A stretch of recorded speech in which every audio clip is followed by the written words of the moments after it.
Hi, this is Terry Joyce. I am broadcasting before the show. Welcome to Hollywood Huntress Hour Ustream. We have a super interesting show today. Chris Keller is from Manitoba, Canada, and he heals people. He with a pendulum as well as quantum. It's called quantum healing. He uses a pendulum and sacred geometry to heal people, their ailments, and he's going to be the special guest today, and I'm super excited to have him. We're also going to have Northblatt Forskren, and Kevin Korn will also be on the show tonight. We're going to have a great show. It's Friday night. Normally it's Lingerie Friday. I'll give you like a little quick preview of what I'm wearing. I am wearing jeans and a belt. I didn't really totally advertise it because, well, mainly is I didn't get all into the regalia tonight. It's been a long week, and I almost wasn't even going to do this much, but I got a second wind, and I thought, well, why not? I'll be a little bit sexy. It is Friday night, and I am at my pad in a little beautiful piece of paradise on. Well, I don't want to tell you where I live at because I don't want you to come after me, but um, it's very nice here. It's a little cold though, and the heater hasn't been around. I don't know what happened to it. I think I'm going to smoke just a little bit of bud. I've got my green tea and I got my cannabis to get started with the show. It's 11:54. They ought to be calling me pretty soon to get started here because we go on in about 5-6 minutes. Ooh, I don't have a lighter. I'm going to have to come back. Oh, wait a second. Ta-da! Yes, I come prepared.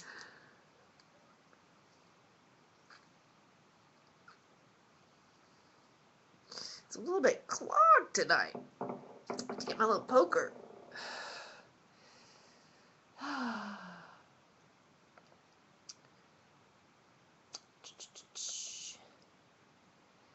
Time for hemp.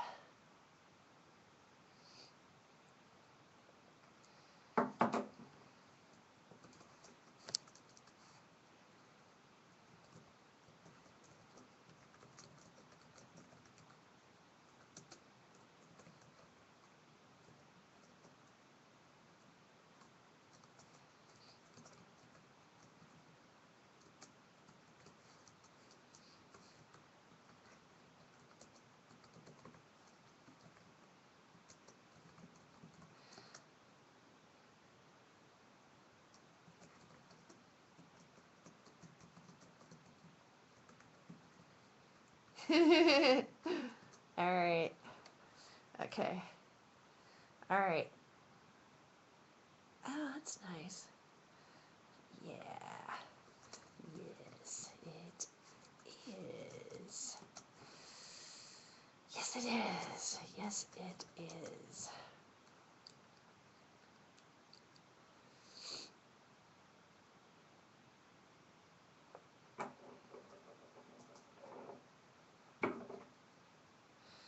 We are 4 minutes away from starting. Shit. And they haven't called yet.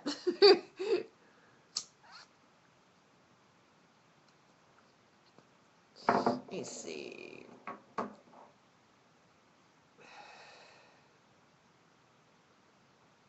Oh.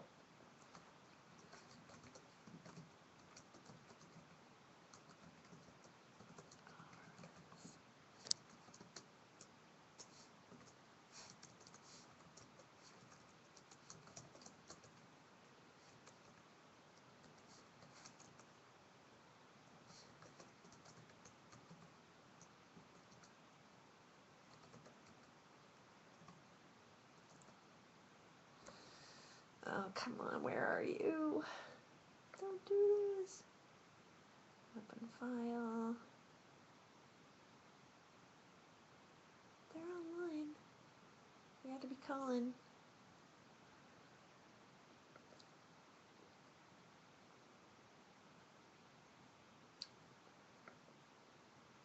He's on.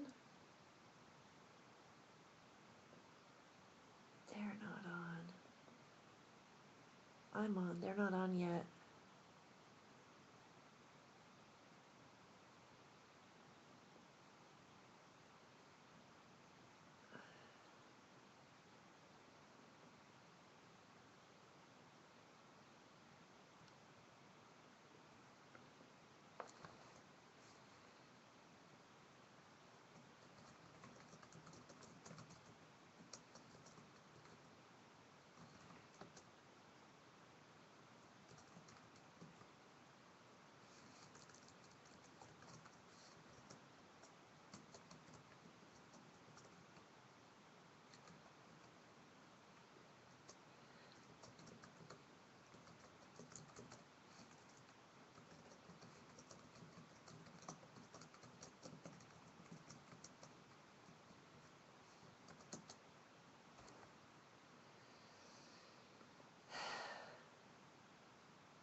Hello?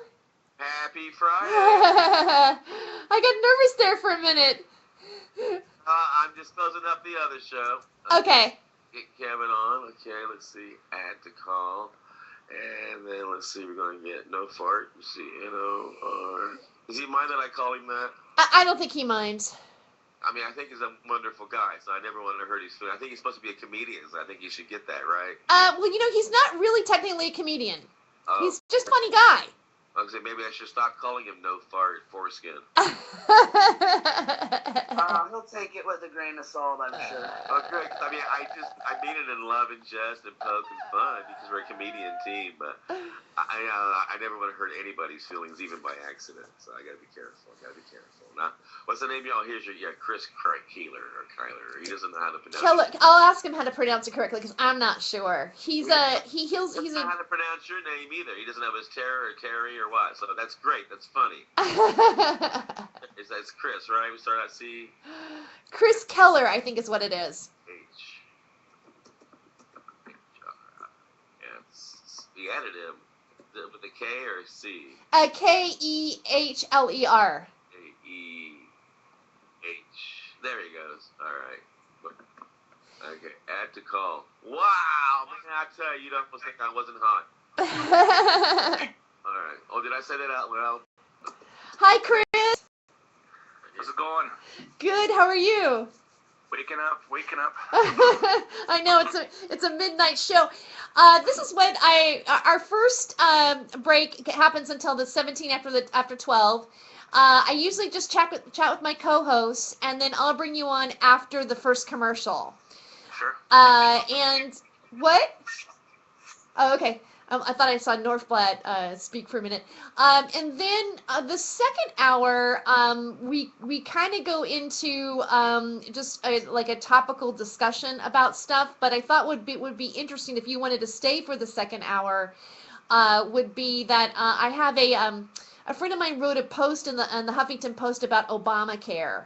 And I just think it's interesting, the juxtaposition between what you are offering people to heal themselves with and what Western medicine and what's been implemented and what's before us right now in terms of all the health insurances and et cetera. I don't know if you feel like you want to stay for that, but you're more than welcome to interject from your point of view as well. Okay. Okay, you just kind of play it by ear. You can, like, once we get to the second hour, just let me know.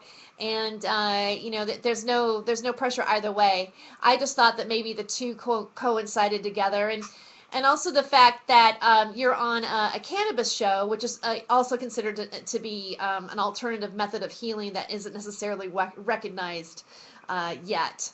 Absolutely. Yeah. We should start within the next minute. Okay. And there is no pressure. You will talk. Is it Terry or Ter? It's Terry. It's Terry. And is it Chris Keller? Kaler. Okay. Kaler. Okay. Yeah, because I wasn't sure, and then Casper was saying, well, your name's not necessarily easy to figure out either, and I'm like, this is very true. Do you want video on or off? Off. Off is better. Okay. Yeah. Slows down the connection. Yeah. I don't know. What do you look like, Chris? No, not the best at 2 a.m. Oh, there he is. Are you ready? Yeah, but it's best to have it off, though. Yeah. He showed himself. That's so nice. Time to take us live now. Hold on. Okay. Ready. When the music stops, you talk.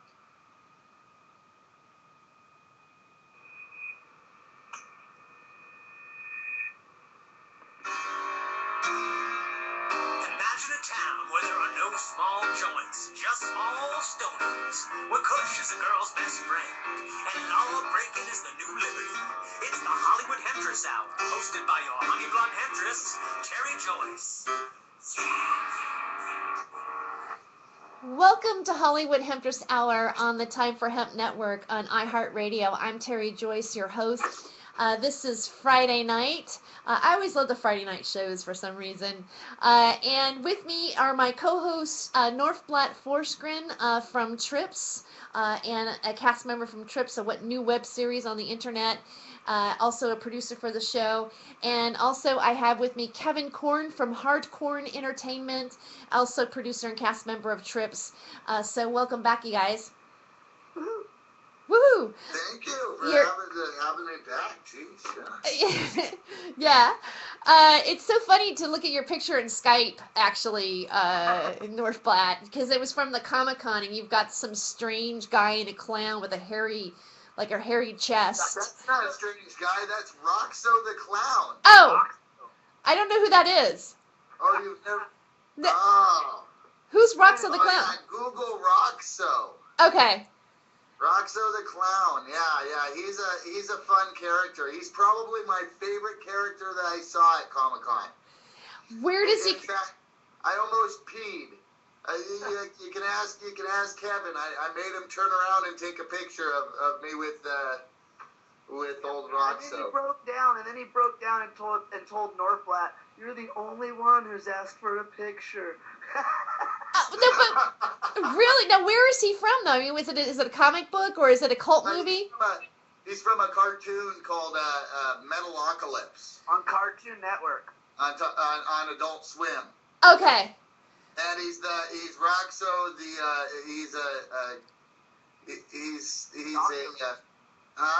Self-proclaimed Dr. Roxo. Oh. Yeah, self-proclaimed Dr. Roxo. Huh.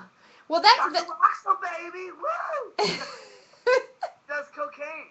Yeah, he's the cocaine snorting stripper. He does. Yeah, he's the fun clown. Adult cartoon. Well, now I see it. He kind of has a little bit of David Lee Roth to him, it seems like. Yes. Exactly. Okay. It's a very David Lee Rothish type rock clown. Oh, all right. So now I know. Now it makes more sense. But I mean, I do love the photo, and the expression on your face is really funny. So, yeah. I was excited. That was my character. That was everybody was walking around that place going, "Ooh, look, there's so and so," and "Ooh, look, there's so and so," and it was like, there are a bunch of comic book characters. I saw Roxo, man, and I was like, "Whoa!" Wow. Yeah, everybody cheeses on somebody. He cheesed on Dr. Oxo. I cheesed on The Last Dragon. Yeah. Kevin was most excited about the only person at Comic-Con that didn't have a line in front of him.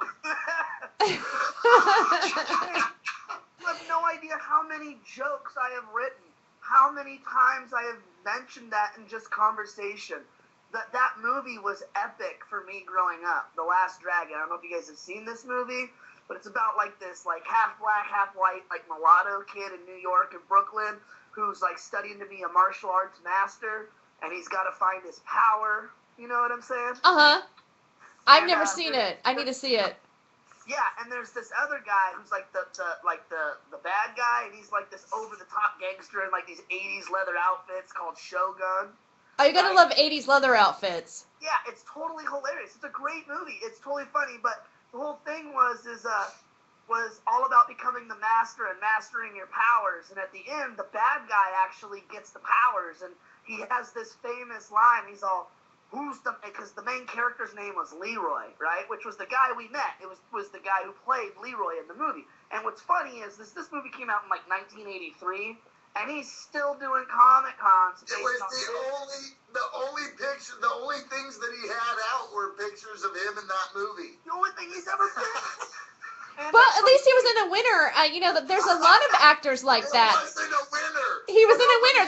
You only need to be in a winner. It's kind of acclaim until years later. It's a cult classic. Right, it's a cult classic, and the greatest line out of it was, "Who's the master now, Leroy?" Right? And people say that all the time, and half the people who say it don't even know where it comes from. Right, yeah. And it just cracks me up. And he was there, and I was like, this is like the most unexpected person I expected to run into here. And what was really cool is he was the coolest person we got to meet. He wanted to like hang out with us after the show. He invited us to an after party. Why didn't we go? We didn't go. Because at our show. Oh, we had our show. Right.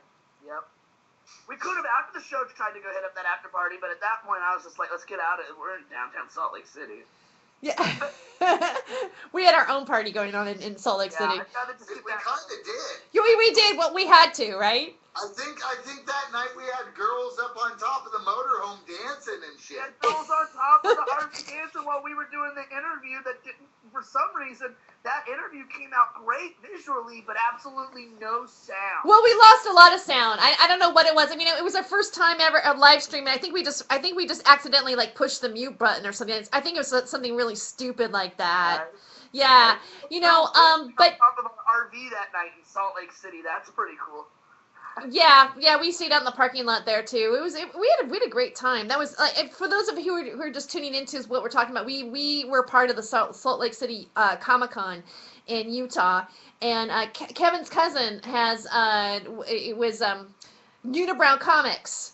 A booth there, and also his cousin is a director, and we were working on a documentary, and I was actually in the documentary as somebody who is not connected or I'm not into comic books, or it was like my first Comic-Con, and they kind of got followed around with a camera and stuff, and it was a lot of fun. My highlight was I actually got a psychic reading from one of the mediums that were part of like Ghostbusters and stuff like that, and I got a private on-camera reading, and it was really cool. That was my highlight of Comic-Con. I know it's not as exciting as like having a comic book character and whatever, but I was kind of very fascinated with the paranormal aspect, and also like just to see how people are into certain themes. I like Doctor Who. I like Doctor Who a lot. So that was really fun. One thing I want to share with you guys. Oh my God, has this happened to you where you go get gas at like the Safeway gas station, or you go to a Chevron and they put $100 hold on your debit card, and then your bank has to call you up and say we're suspecting some fraud activity.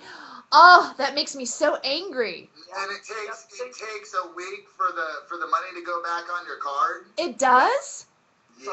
Because they told me as soon as I called them back, they would take it off. Like I had to come and verify. They may refund it, but it takes anywhere from 3 to 5 business days. Yep.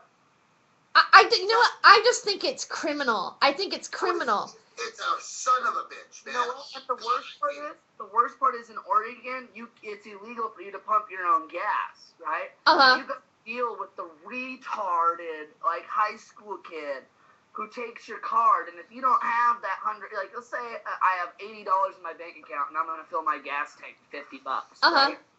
They go put it through the pump, and they go, it won't take your card. Dude, if you're telling me I don't have money, you're effing wrong. Go inside and run it, because they have. If they go inside and run it, it'll run. Yeah. But half the time you'll get these ignorant kids and go, oh, I can't do that, or I don't know how to do that, or that's just too hard. All I know is how to put the nozzle in the tank. You know what? Keep sniffing gas fumes. You're exactly where you belong. Maybe you'll usher me into a movie theater when you're 60. Well, I was really aggro when it. I was really angry when I called my bank.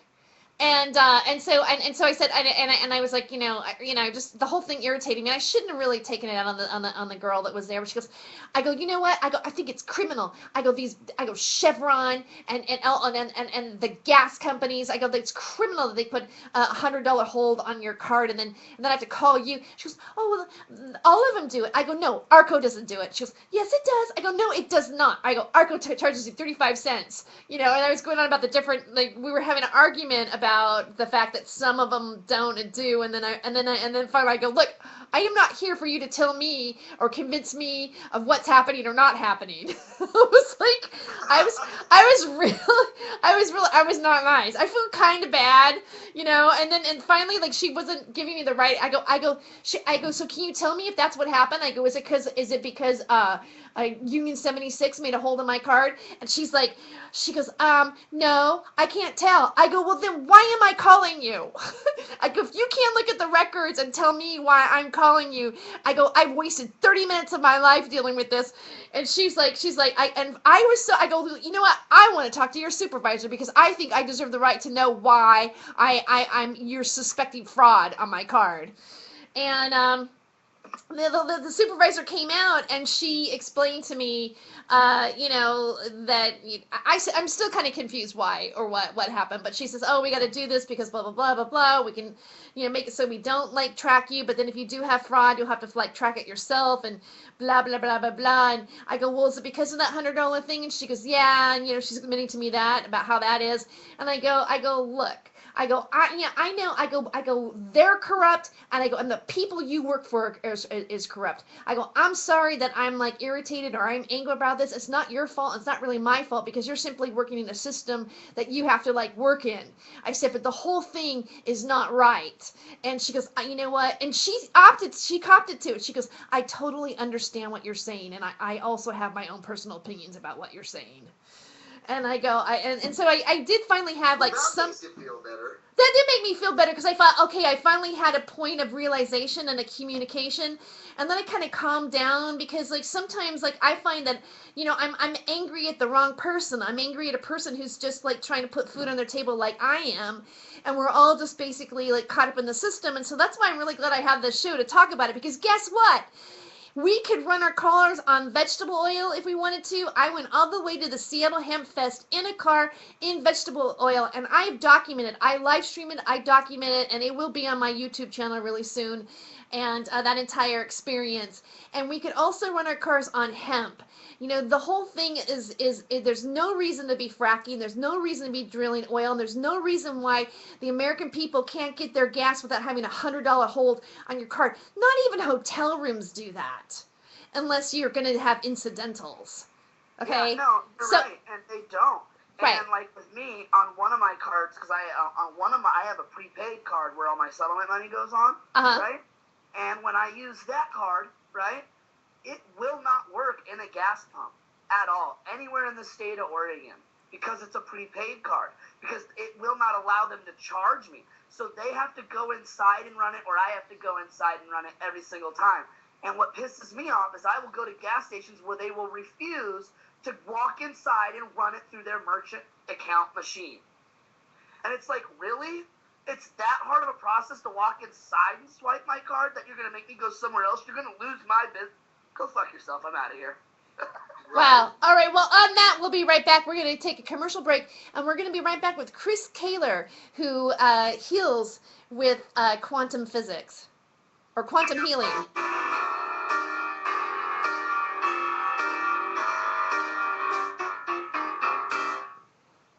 Yes, it is. As I talk to the people from New York State, I realize the need for money to deal with this problem. I am glad that in this administration we have increased the amount of money for handling the problem of dangerous drugs sevenfold. It will be $600 million this year. More money will be needed in the future. I want to say, however, that despite our budget problems, to the extent money can help in meeting the problem of dangerous drugs, it will be available. This is one area where we cannot have budget cuts because we must wage what I have called total war against public enemy number one in the United States, the problem of dangerous drugs. Okay, I thought you'd want to listen to Nixon. Oh, yes, of course. I could always listen to Nixon. I'm playing Chief Grimba. Yeah, right. I'd say Chief Grimba is that normal one. So it says normal PSA. So what is it? That's more than the population combined from. Oh, that's just I can't think of the name of it, but that's Chief Greenbud if you want to announce the singer of the last song. So I'm only going to do this, and I'm going to do your play, and that gives you like almost 3 minutes worth of PSAing. Okay, sure. And and if you want to, I did send a couple little comedy bumpers that if you want to add those to at any point or any point in any future shows. They're only like. Now, is that the gay marriage one? I wish my parents were hippies. And how does Washington police feel about the? Well, the Washington police one, I'd like to introduce in the second segment because that's a little bit longer. And I'll do it like on the second hour on the second after the second segment. I'll introduce that one. But the other two are comedy bumpers. Yeah, kind of like bumpers. They're only like 30-40 seconds long, really. What I'll do is I'll try them both tonight just so I can get a feel for them. I'll play each of them just once a week so people don't get tired of them. I'll play one on Tuesday and one on Thursday. Okay, and then hopefully I'll add more, and then I'll have other people too that will like dedicate their little comedy bits to it to us as well. I'll just keep circulating them as much as I can, but I'll also space them out as often as I can so that people still appreciate them each time they come around. Yeah, no, I don't want to overplay them. And they're not. I mean, they're not that. Ha ha. I mean, they're funny, but they're. Aren't you glad you got somebody who cut his teeth on Groucho Marx and the Three Stooges? Is our guest on here? Yeah, I think so. Hey, Chris, you there? I'm here, dude. Okay. Man, what is this in your Skype profile picture here? It's like this little satellite triangle thing. Here, hold on. I'll turn on my video and I'll show you quickly. Sweet. I got it sitting right here. Don't tell me you sleep under it. Actually, yes, I do sleep under one of these. Pyramid power, right? This is the pyramid I use to do quantum healing. Nice. Yeah. That's it. So those are crystals that crystal balls I'm looking at? These are all quartz crystals, 5 different pyramids. If you look at the bottom of it, you can see the Star of David. That's the sacred geometry of it along with the pyramid. Star of David, interesting. Oh, I almost feel like just looking at it, I feel an energy off of it. Right, I've been looking at it the whole show. Like that thing is cool. I want to know more. You just feel an attraction to it. You want to know more about. 20 seconds. Okay, all right.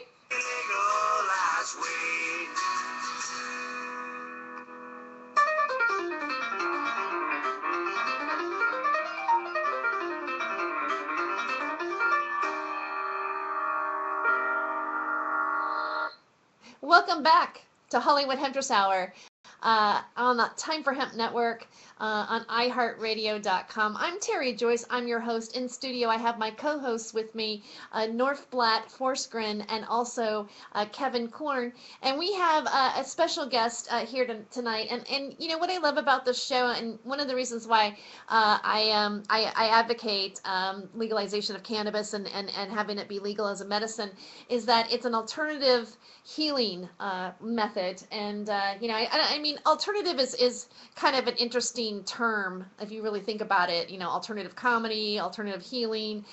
Basically, what we're talking about is not what is considered to be mainstream in our culture or medicine.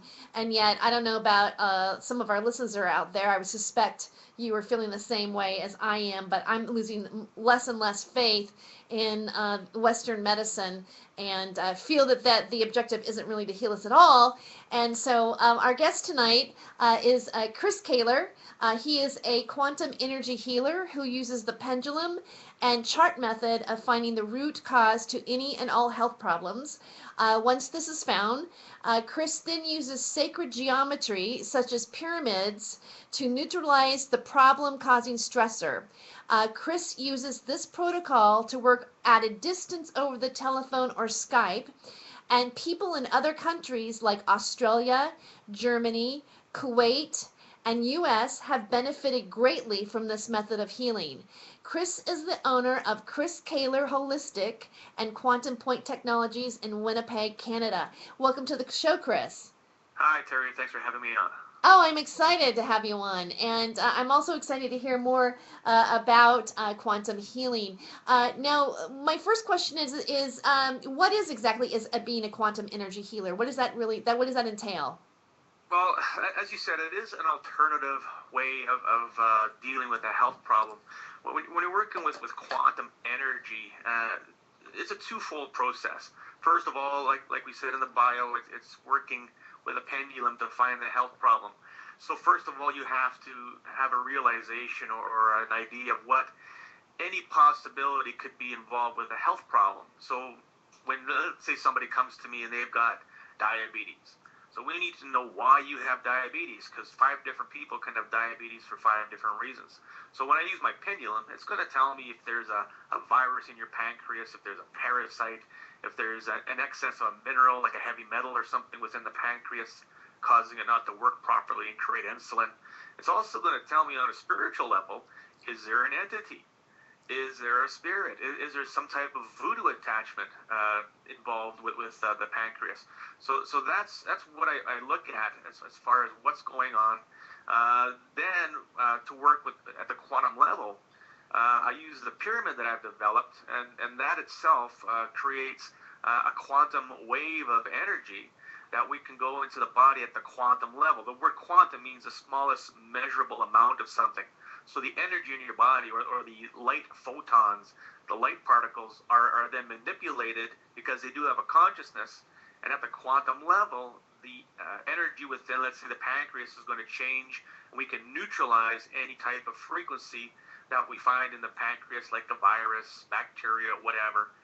We just neutralize it, and at the quantum level, it just disappears and vanishes. Then the health problem goes away.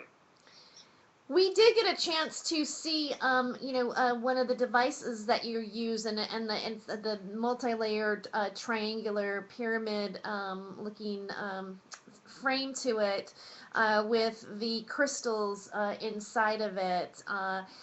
I'm fascinated by the shape of the pyramid, and what that might have symbolized over like the ancient pyramids, and what is it about the triangle that seems to have such resonance to it and power? Well, the raw pyramid itself does contain a certain type of energy. Okay, so what a pyramid does, let's take the pyramids of Giza or any pyramid structure whatsoever. If it's created at the right angles and the right size, it's going to enhance an intent.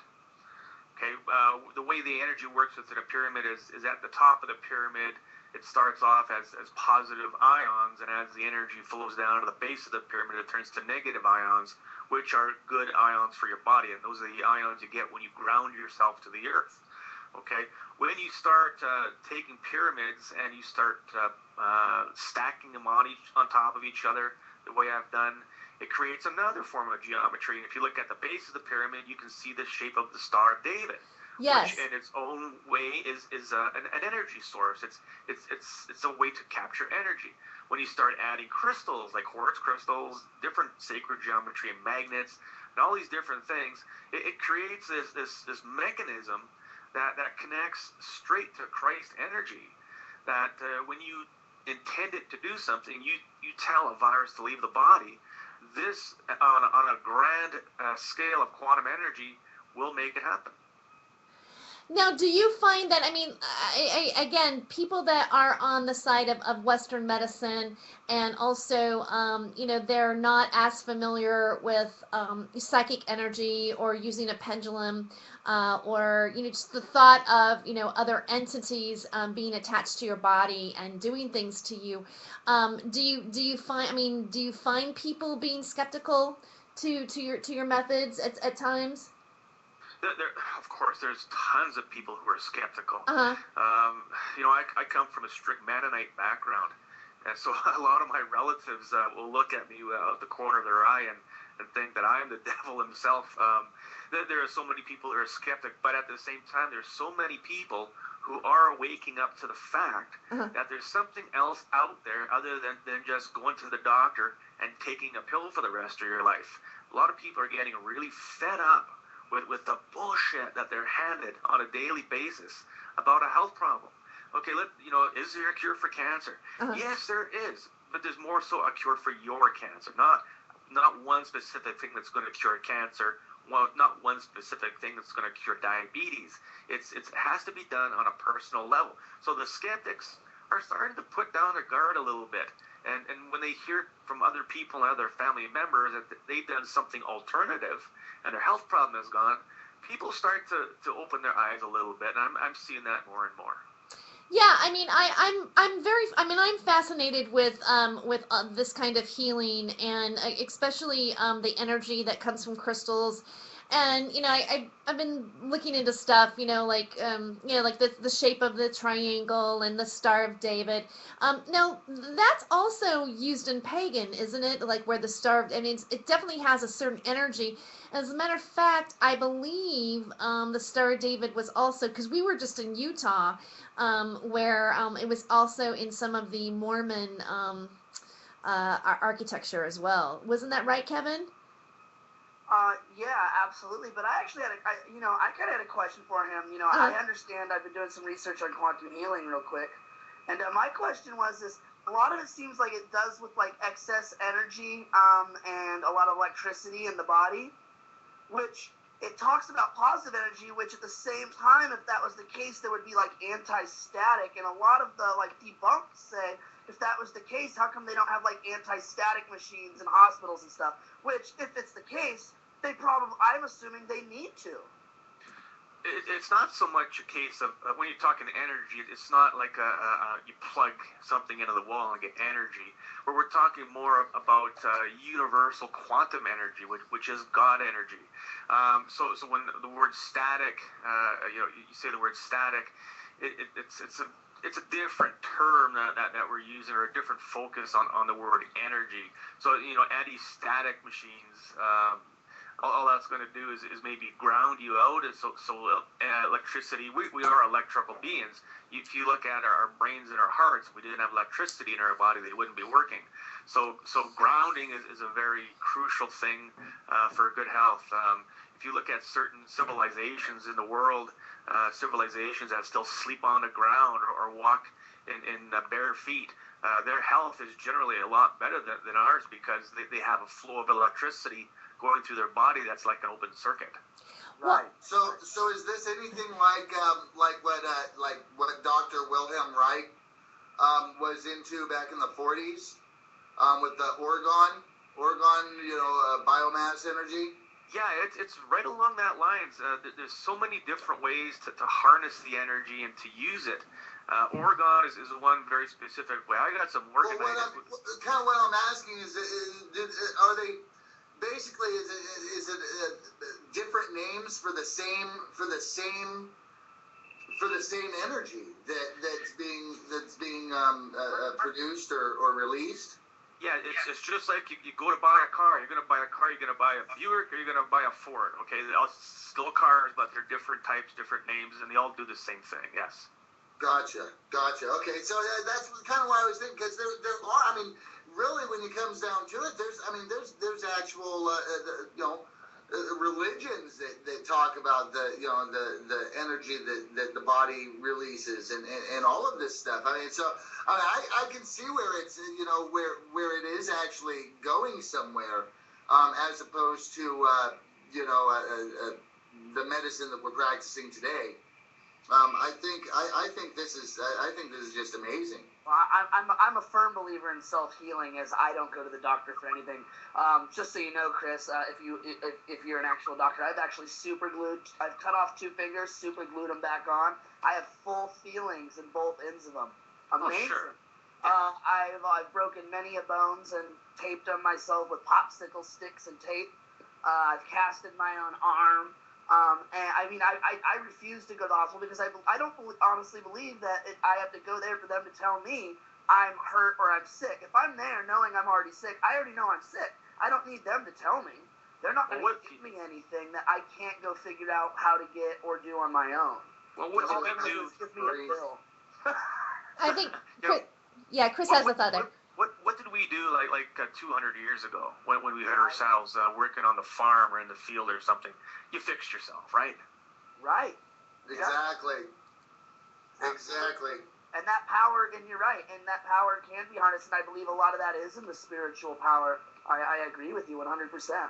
I'm kind of curious, where do I get one of these triangular crystal ball things? Because that just looks cool. I sell them on my website. This one particular one I have, I'm not going to sell it to you because this is extremely powerful. It's going to cost you about $1,600. And when I ship it to you, it's going to be in pieces because it is very fragile. But I do sell ones that are similar to it, and they're only $189. And they do pretty much almost the same thing because this is a practitioner level. I know how to use it, and it works very quickly. You know what we could do really quick, if you like? I'm going to run some energy through the computer with this pyramid, and you guys are going to feel it on the other end. You want to try it? Okay. Absolutely. Yeah. Okay. We have to put our hands up to the computer or anything? As long as you're wearing a headset or something plugged into the computer, you're just fine. Now, anybody who's listening, anybody listening, if you're listening on your computer, just put your hands on the computer. We're going to get a healing. Okay, we're going to do a healing. We're going to run God's love and God's light into the server, into the computer, to do a mass healing. Now, you tell me when you feel a tingling within your fingers, your hands, or your head. Run God's love and God's light into the computer. Do a mass healing. Tell me when you feel something. I feel something. I feel It's something. start to vibrate, but I also think the fan and I feel something. I mean, I really do feel it. It's positive. yeah.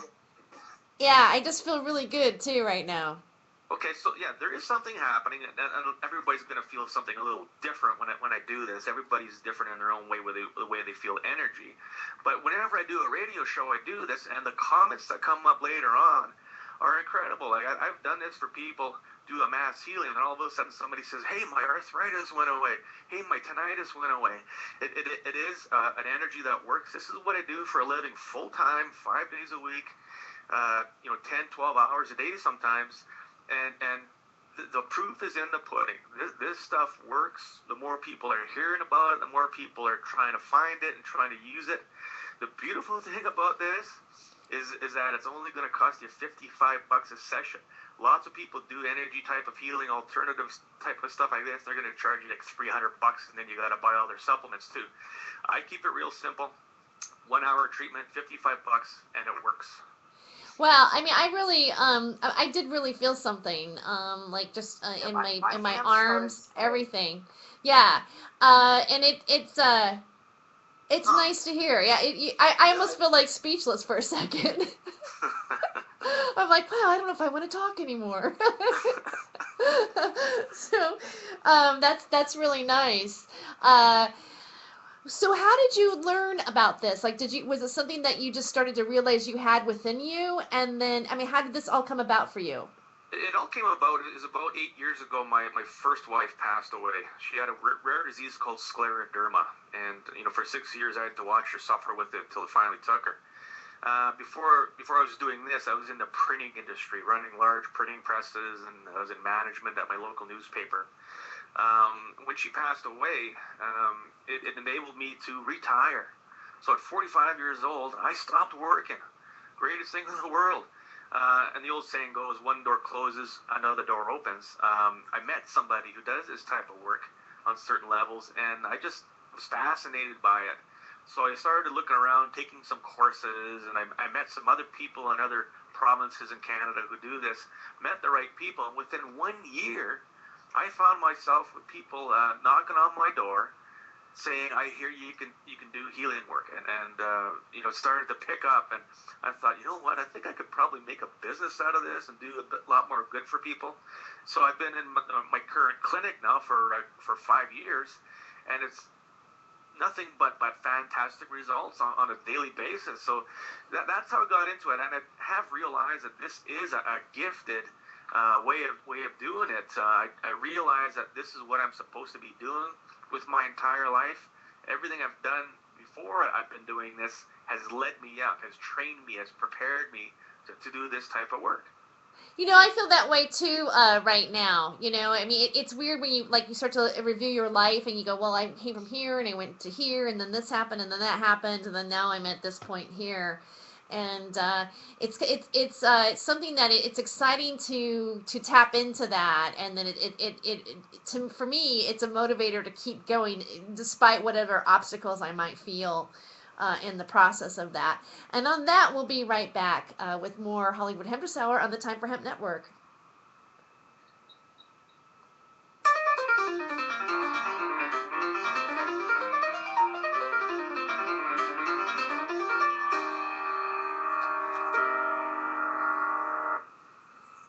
Thanks, Chris.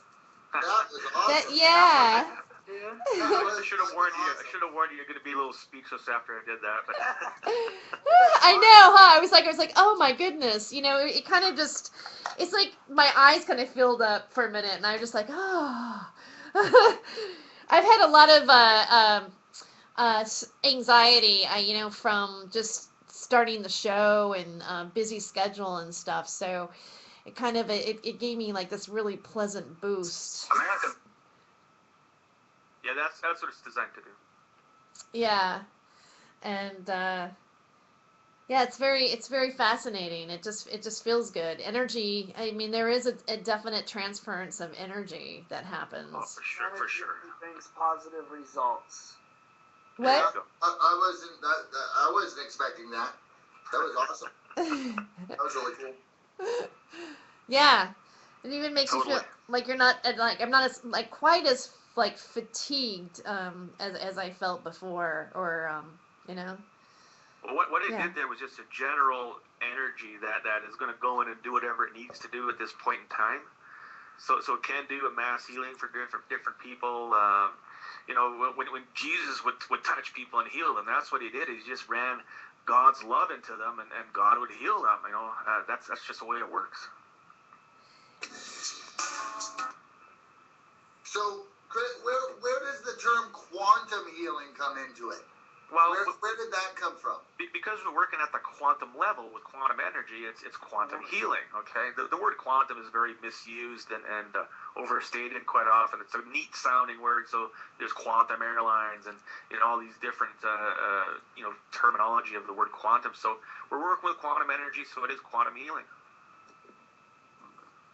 So this is why I like to also do the Ustream during the actual broadcast, because this kind of conversation happens during the break. So there's always there's more to the show, which I love. So just FYI, all this dialogue's being recorded too. Cool. Yeah.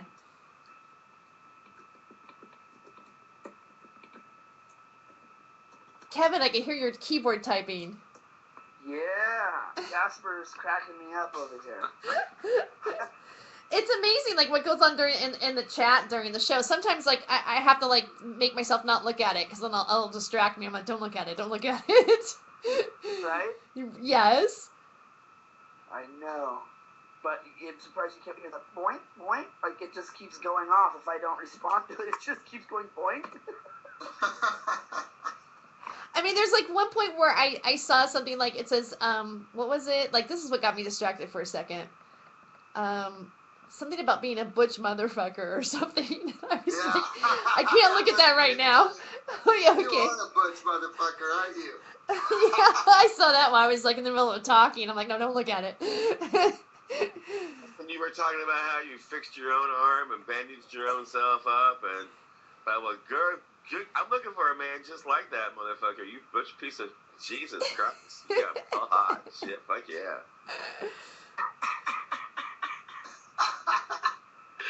It's hard to leave you speechless, motherfucker. No matter what I say, your knee don't shock. Damn it. I've tried to shock you ever since we've been on Skype together, and all you do is just laugh at me. I live in Portland. It's kind of hard to shock people unless I tell a bunch of gay jokes, and then it's not really shock. It's just, we hate you. That or you're just gossiping, bitch. Pretty much. That's the way I look at it. But usually people in the crowd are like, we hate you. Why are you making fun of us?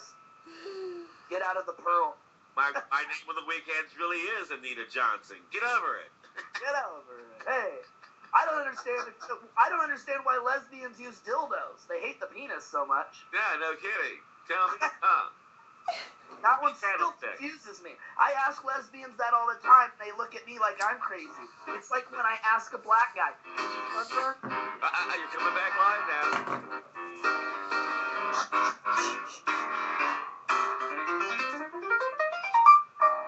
Welcome to Hollywood Hemptress Hour on the Time for Hemp Network on iHeartRadio. I'm Terry Joyce, your host. In studio, I have my co-hosts North Blatt Forsgren and Kevin Korn, and also special guest Chris Kaler, who does quantum healing. And one of the questions that was asked, North Blatt asked a question that you know what? I don't know if the listeners actually really got a good breakdown on it. But why? What is it? What is quantum about the healing?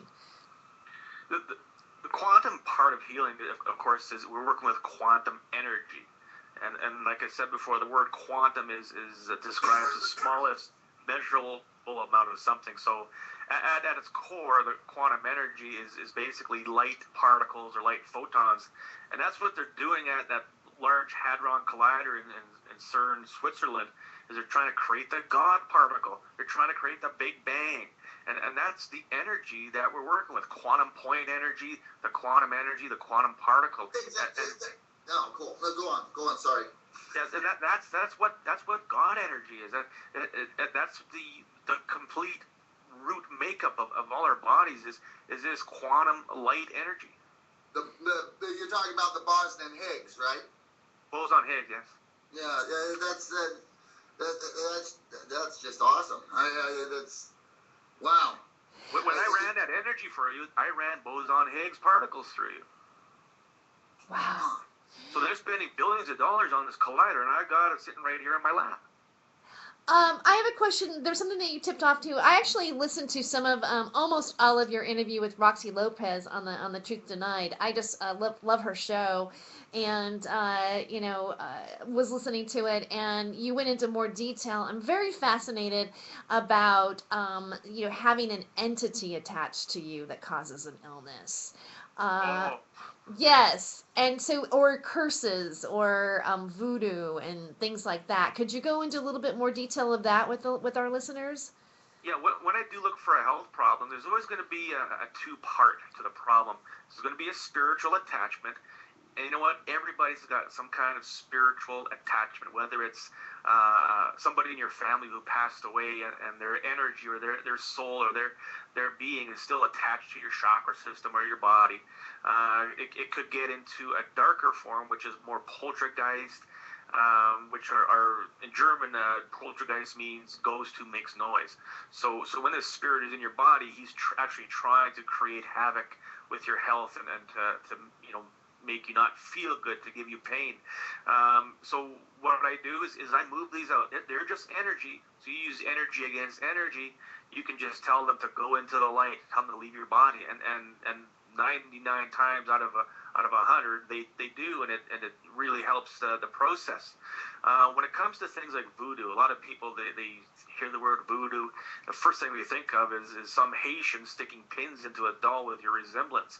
It can get to that level, but voodoo for the most part is just a negative thought. Thoughts are energy. Let's say you got a breakup in a relationship and it goes kind of bad and there's bad feelings towards one another. When you keep thinking bad about that person, because you're thinking about that person, the energy is going to go to them and it's going to be held within their body, and then it's going to create a health problem. Case in point, let's say the female, the relationship doesn't want the male having fun with anybody anymore. So now this guy has a problem in the bedroom. So that's the way that a voodoo curse or spell can be. It can be either a negative thought, and it can get to the point where somebody's actually practicing voodoo and black magic and willing harm on somebody, and that's when they start using spirits to do the work for them. It gets a little more intricate than that, but in a nutshell, that's basically what voodoo and black magic is. Well, it's basically using one person's belief over another.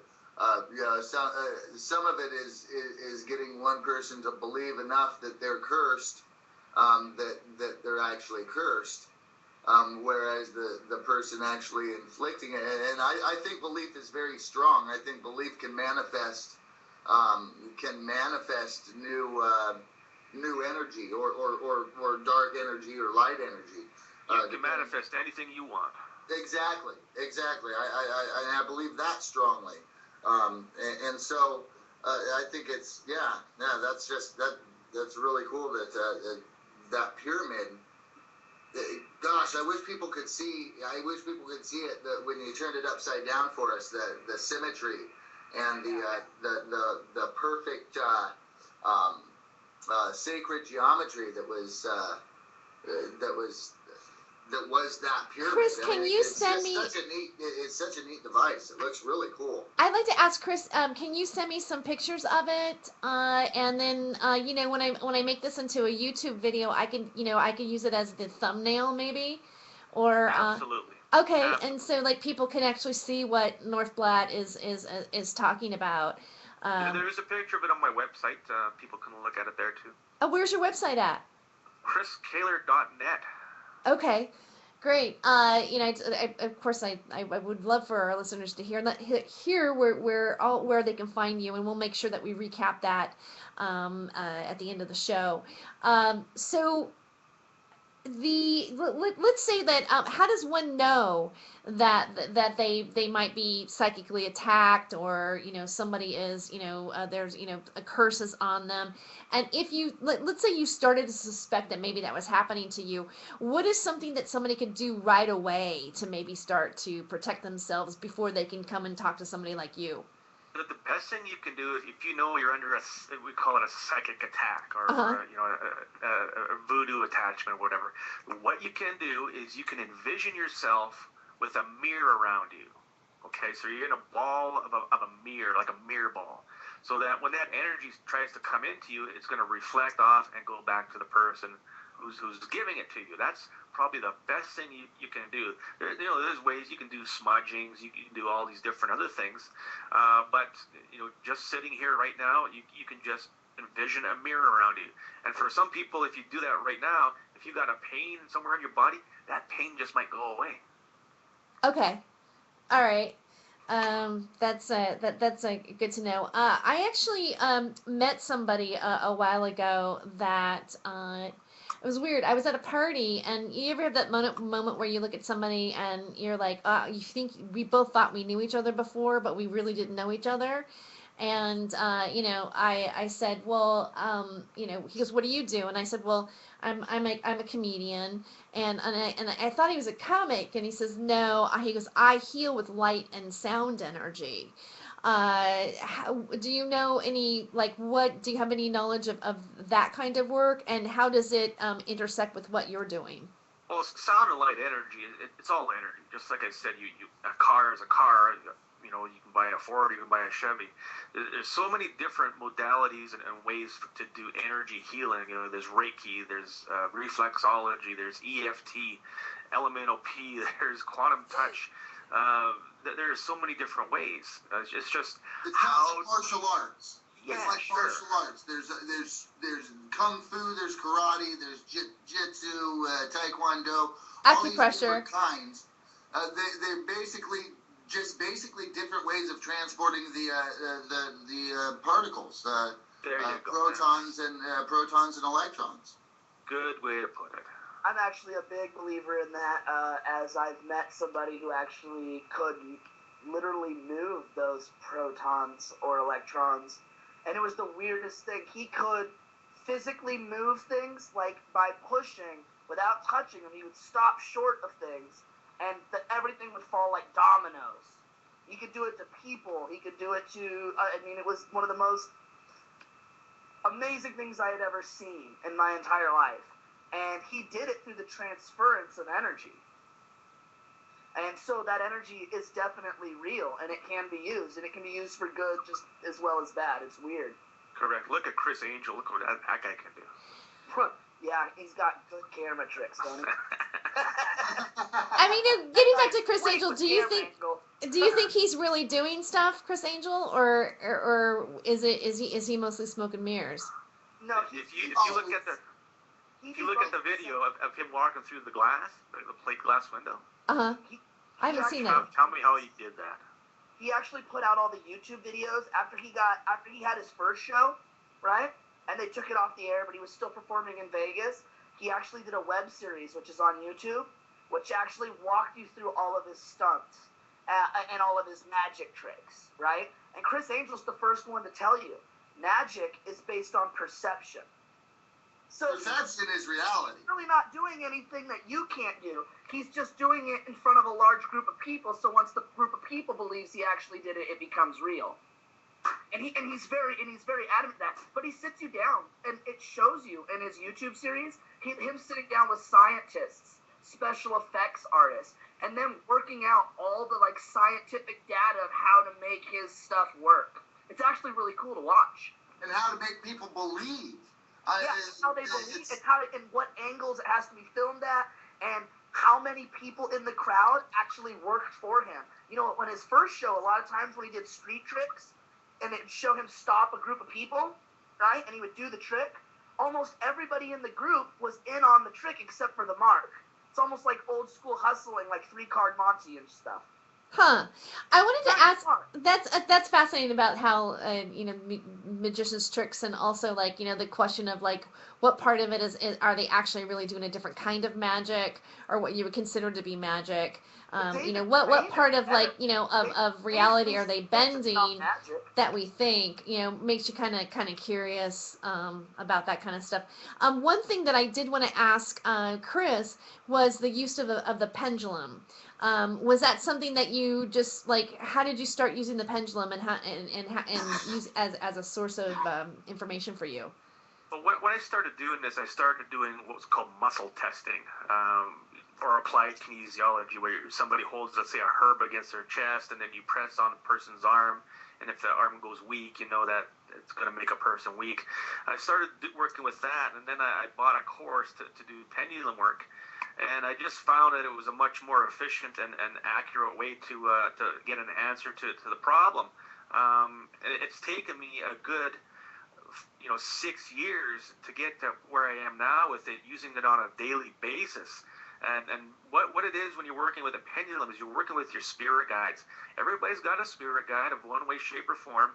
And when you give the pendulum motion on a series of charts, the spirit guide itself is going to direct it to the correct answer. So the better your spirit guide, the more knowledgeable, the better, the clearer the answers you're going to get. All right, on that, we're going to be right back. We need to take a commercial break. We'll be right back with Chris Kaler and my guests, Northblatt Forsgren and Kevin Korn. Stay tuned.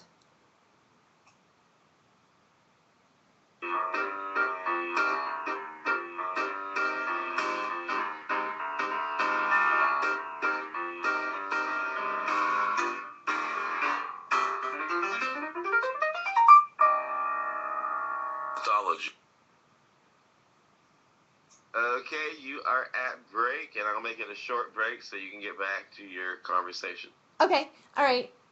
Chris, how are you feeling? Do you want to stay a little bit longer for at least for? Yeah, we could do a bit more. Okay, all right, great. And then I'll check in with you at the second segment. Yeah, I have a few more. I'd like to talk a little bit more. Okay. Yeah.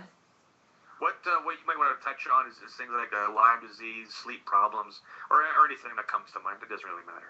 Okay, all right. That's a good idea. And talk about some of the elements that you help, as well as, and I kind of want to intersect it somehow with cannabis use, and maybe see, Sure. if we could hybrid that together too as well. For the So listener. I can throw a bong hit in there every once in a while. To keep it, just to keep it a little time for hemp there, Get a little Keep hemp it real. space. Yeah. Real. Keep it real. Yeah. A little time for hemp. A little, hell, I'm taking a little time for hemp right now. I got some sour alien, man. I'm happy. I love that. Sour Oh, no. alien. I'm having a good time too over here. Casper's keeping me completely entertained over here. Sometimes I wonder if the show's more interesting in the chat box. So right now, the best humor on the show is going off in a private chat room. I shit you not. I wish we were interjecting and saying half of the stuff that's being typed. So. Well, maybe we should. Well, I'm pretty sure on the second hour here, I'm probably gonna let loose. But this is hilarious. Some of this is just too funny, and it's just totally off topic.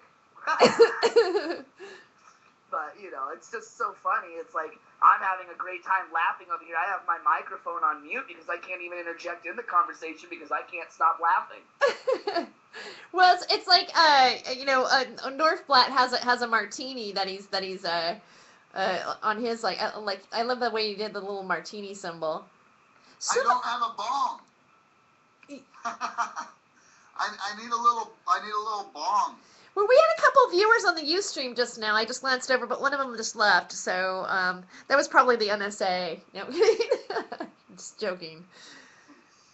Yeah, they probably had to hear that Reagan fucking tune. that Nixon one. You want me to encore that again? Yeah, if you want to.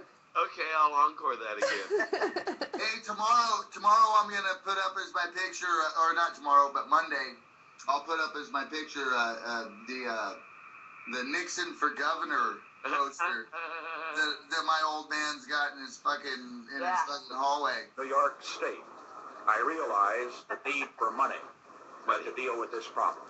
I am glad that in this administration we have increased the amount of money for handling the problem of dangerous drugs sevenfold. It will be $600 million this year. More money will be needed in the future. I want to say, however, that despite our budget problems, to the extent money can help in meeting the problem of dangerous drugs, it will be available. This is one area where we cannot have budget cuts because we must wage what I have called total war against public enemy number one in the United States, the problem of dangerous drugs. Excuse me for a moment while I vent about the mind-boggling stupidity of the autocratic, bureaucratic, right-wing, Neanderthal numbskulls who keep pushing an insane, inane, and inhumane holy war against marijuana, which is, after all, a weed. The most embarrassing thing for these... Do I know how to kick back? Huh? Yeah, don't mess with this bitch. You know what's funny? His picture does not match his voice at all. It doesn't. You mean Nixon? No, it don't. But I was on Paul's show tonight, and I called the DEA dumb enforcement assholes, which is what I thought it stood for being so stupid with all their antics. And then somebody called in later and told at the end, somebody needs to get Casper a sugar pill next week. Doesn't he realize you can catch more with flies, more flies with sugar than honey? I almost wanted to go off, but I thought to myself, the fact that I didn't say to her, shut the fuck up, cunt, who asked you, demonstrate that I am being nice. Better yet, Casper would have been like, really? Because my vinegar caught you, bitch. And now Well, I mean, it isn't funny how people tell you chasing? judge what your attitude or your emotion should be about something. yeah. I mean, sometimes I think if you do express it, you're being cathartic as to how you feel about it. And you know what? There's some people that feel the same way, and they can kind of release that too. To be Casper, you work in radio, man. right. So you Right? you In you want radio, people get most riled radio up. jobs or radio stations that make it They have just as many, if not more, viewers/listeners that dislike them than they do that actually like them. People will listen just to hate you. But then I wonder, like, what does that do to our bodies if people are, like, hating us? Are they making us sick? My back. Howard Stern. I All of these people made billions in the radio industry because people hated them. Like Summer of Love and Jimi Hendrix. Your mom and I had jobs. We were serious people. Like, wow, he nearly needs to smoke some weed.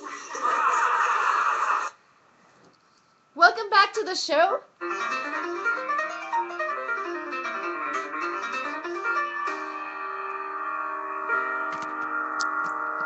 Welcome back to the show. This is Hollywood Hempress Hour on the Time for Hemp Network. I'm Terry Joyce, your host. This is iHeartRadio, and in studio I have my guest, Chris Kaler, and my co-hosts, North Blatt Forsgren and Kevin Korn. Thank you for staying in tune with us. It is now, we're past the 1 a.m. mark, which I love that. And I wanted to ask a few more questions with Chris. One is like, what kind of ailments do most people have? Or is there certain illnesses that you treat more often than others?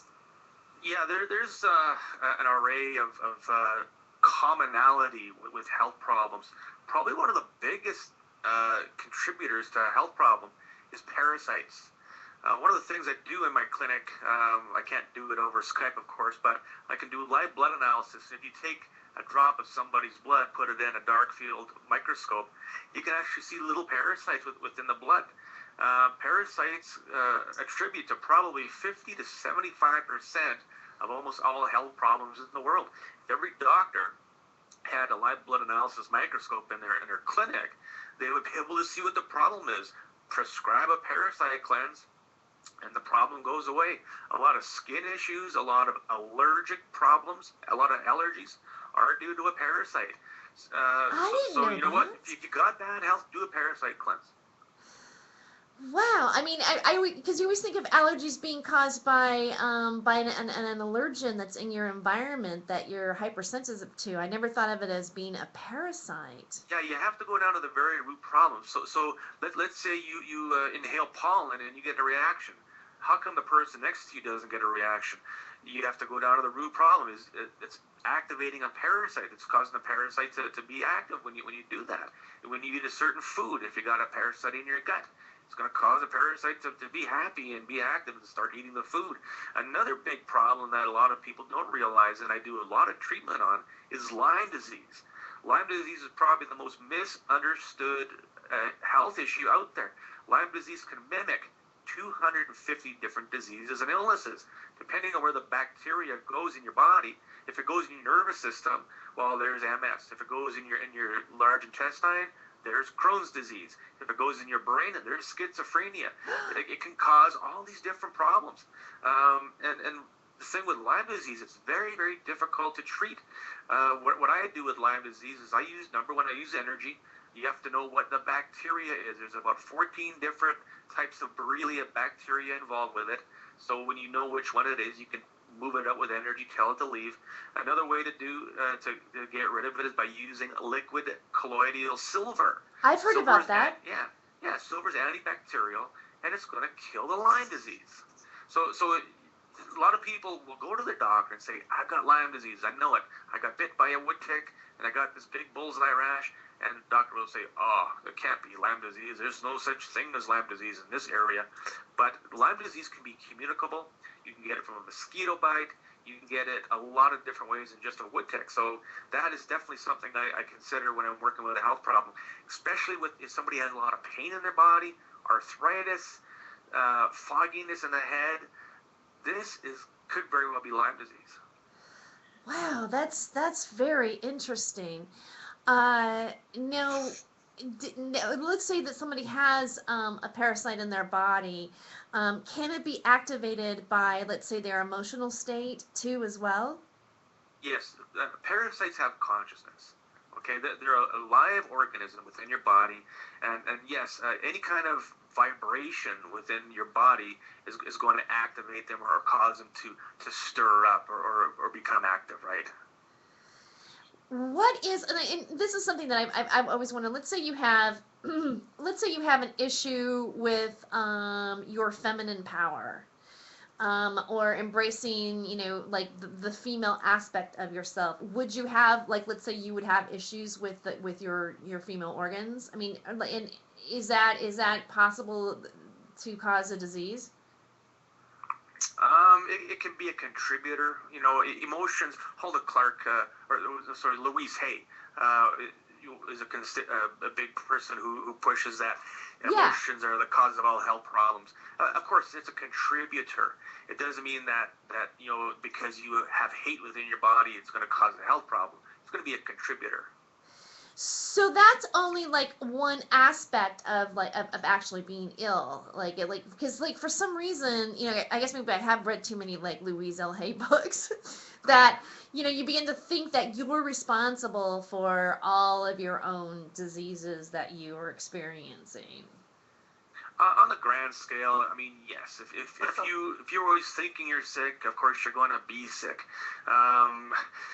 If you have a good positive attitude about your health, well, then things are going to be a lot easier to deal with. So, thought is definitely involved. You can give yourself a curse, of course, negative thought. Emotions, yeah. If you keep on bottling up all of your anger or all of your frustration, it is eventually going to contribute to a problem. I feel like I've had moments where I've just told myself, I go, no, I'm not going there. I'm not going to be sick like that. And then I've just said, I've said I just see it opposite or start to heal it visually in my head.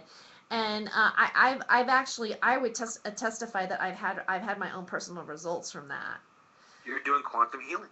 Awesome. So Chris, living up there in Canada, yes. Are you a marijuana user? And if so, where do you think that plays into the quantum healing aspect? Marijuana and alternative healing, quantum healing. I also work with nutrition. Okay, so minerals and different things to enhance your health with taking something like that. If you look at hemp hearts, hemp seed, hemp oil is probably one of the highest bioavailable omega-3 supplements you can buy. A lot of people use flaxseed or fish oils, but hemp oil is one of the best. Marijuana use itself, once in a while, why not? What can happen if you overindulge in anything, okay? Anything, too much of a good thing is too much of a good thing. What too much marijuana can do is start to pull nutrients out of your body, just like anything else. So, you do have to watch how much you do, guys. It's definitely not a bad thing to do, but you got to watch how much. So that's one aspect.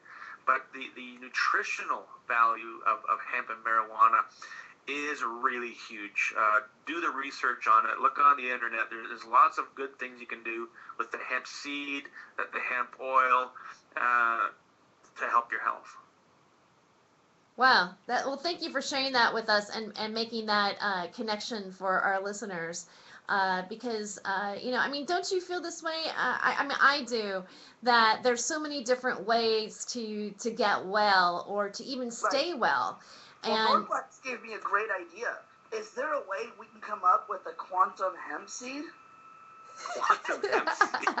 We put all our energy and focus all our energy into a marijuana seed so we can smoke better pot that'll give us quantum energy. Okay, the answer to that is yes. Because we can manifest it, right? Well, what you can do, I sell a whole bunch of different types of energy tools. When you take these tools and you apply them to growing plants or whatever, it's going to add quantum energy to whatever you're growing. So the answer is yes. I add lots of quantum energy to water. Okay, if you take water and charge it with quantum energy, you drink the water, it'll go into your body and do things at the quantum level of the water. So yeah, the answer is yes. Can you charge air? Like, can you charge, like, quantumly charged oxygen? Yes. And then... Anything can be charged. Anything could be charged. Your food, I mean, imagine you can do your food, too, as well, that you're going to intake? course, when you say a prayer, when you're sitting and you're going to say a prayer over your food, okay, you're saying grace. What are you doing? You're giving quantum intent to the food to work better in your body. That's an interesting topic. We actually talked about this last night on Trips. We did. When religions get together, the reasons they get together is because they get a lot of people believing in the same thing, and then they pray. Right? That's the idea. Is that mass power gathering for the same cause. So That's a blind consciousness. It's a exactly. It's a manifestation. Correct. So yeah, that brings that I see now where religion fits into what it is you do. Well, it's be careful. It's not so much religion. I do not believe in religion whatsoever. It's all spiritualism. Religion is man-made. There are some good religions out there that have good intent, but for the most part, most man-made religions are just cultish.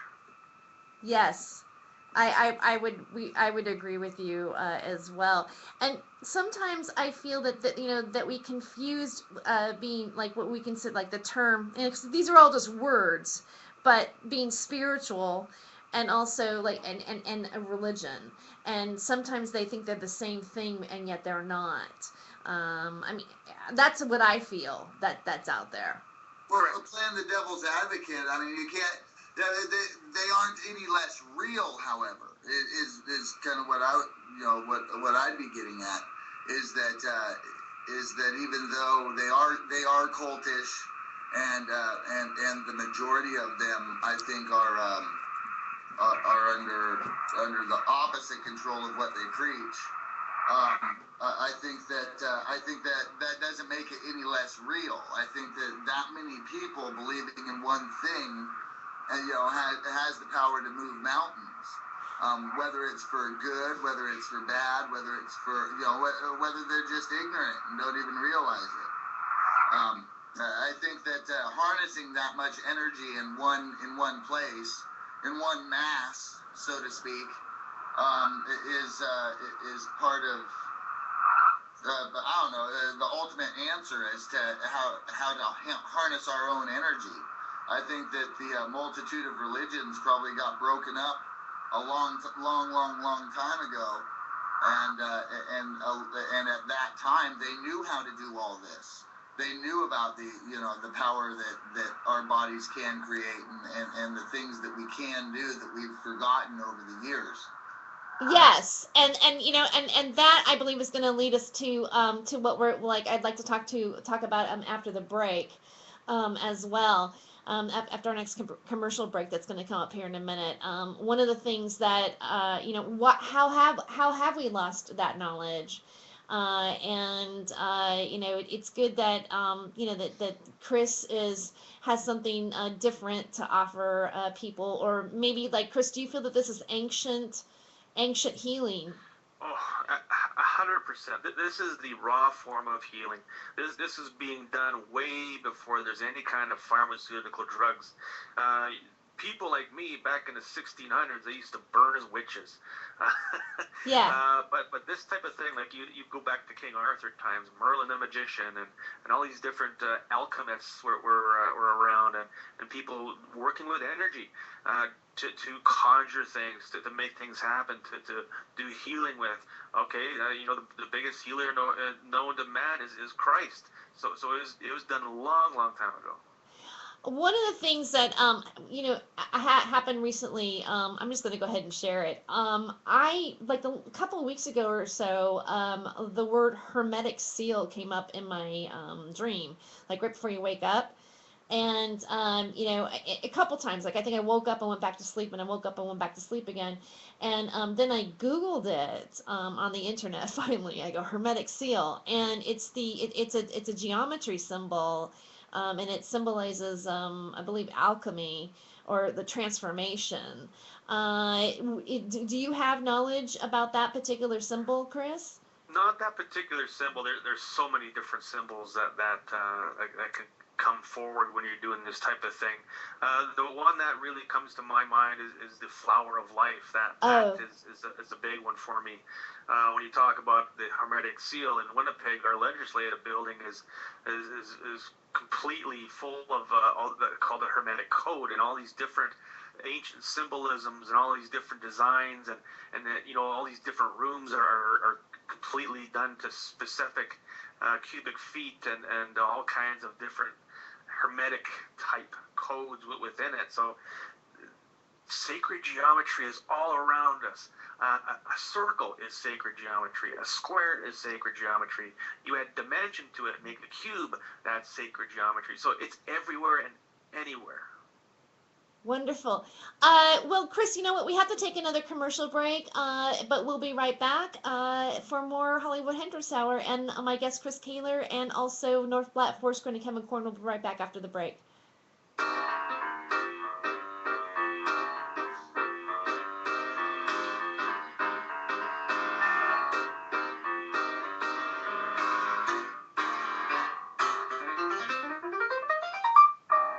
Time for him is. Okay, you've got 3 minutes and 50 seconds to chat. Okay, so Chris, how are you feeling? I mean, like I could do like part of this break, if you want to stay for the end, all the way. How are you feeling? I'm doing okay. Okay, cool. This up a bit. Okay, yeah. I mean, what I'm gonna do is I'm gonna transfer into the Obamacare situation. My friend, Robbie Jeanette wrote on the Huffington Post about it, and there's a lot of stuff. I know we've talked about it on trips, and I think it would be interesting to hit that note for a second. I'm interested to find out what your guys' opinion on what I'm going to read is going to be. Sure. So, yeah. Great. So what we can do with Chris is, you know what? Let's just go ahead and go into this, and then and then we'll make sure that you redo your website and all that kind of stuff before at the end. Yeah. Okay.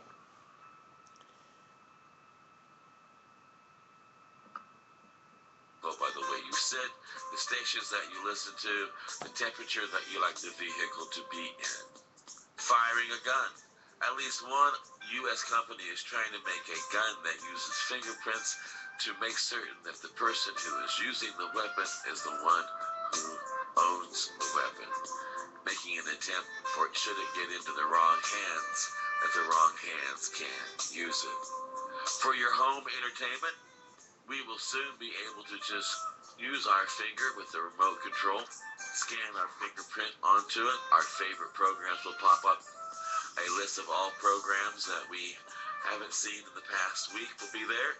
We'll be able to also, with the touch of our fingerprint, be able to send our favorite programs to other devices via Bluetooth. Entering your home, office, or hotel. Right now we have smart keys, and of course we have passcodes. But now, when you give your hotel clerk your money and your credit card and your fingerprint, you'll be able to go upstairs to your hotel room. And when you get to your room, the clerk at the desk will have already programmed into the computer a copy of your fingerprint. And when you get to your room, you'll be able to unlock your door. Withdrawing money from an ATM, don't worry about your card. Don't worry about having to worry about keeping your passwords. Don't worry about having to worry about where it's left. Never have to worry about your money again. All you got to worry about is putting your fingerprint up on the ATM machine, and you have a worry-free day, and you're out spending it. Oh, and last but not least, you head down to the local bar to get yourself a nice drink at the end of a long day, a beer or maybe a nice margarita. Before you do, the bartender can take a copy of your ID and make certain that the ID matches the fingerprint that is on the computer on file, so that when you go to make the purchase, they don't have to worry about making a sell to someone who is underage. This has been a Time for Hemp news break. Thank you for joining us here at timeforhemp.com. Please share us with your friends. I'm not really gay, but I support gay rights. I'm sorry, maybe probably gets done because I think everybody needs to be free to love anybody that they want. And so I want to just for the hell of it, just stand in front of like a gay club on Santa Monica Boulevard in front of a cop and go, I'm gay and I'm smoking pot. Relax.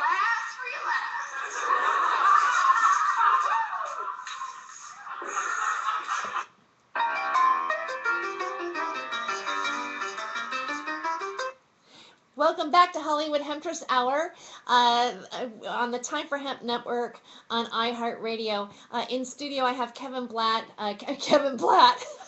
North Blatt, Forsgren, and Kevin Korn, and Chris Kaler as our special guest. And so this is the part of the show, I always call it Freedom of Joyce. It's Freedom of Joyce time, which means that we have the freedom to express ourselves and talk about anything any fucking way we want to.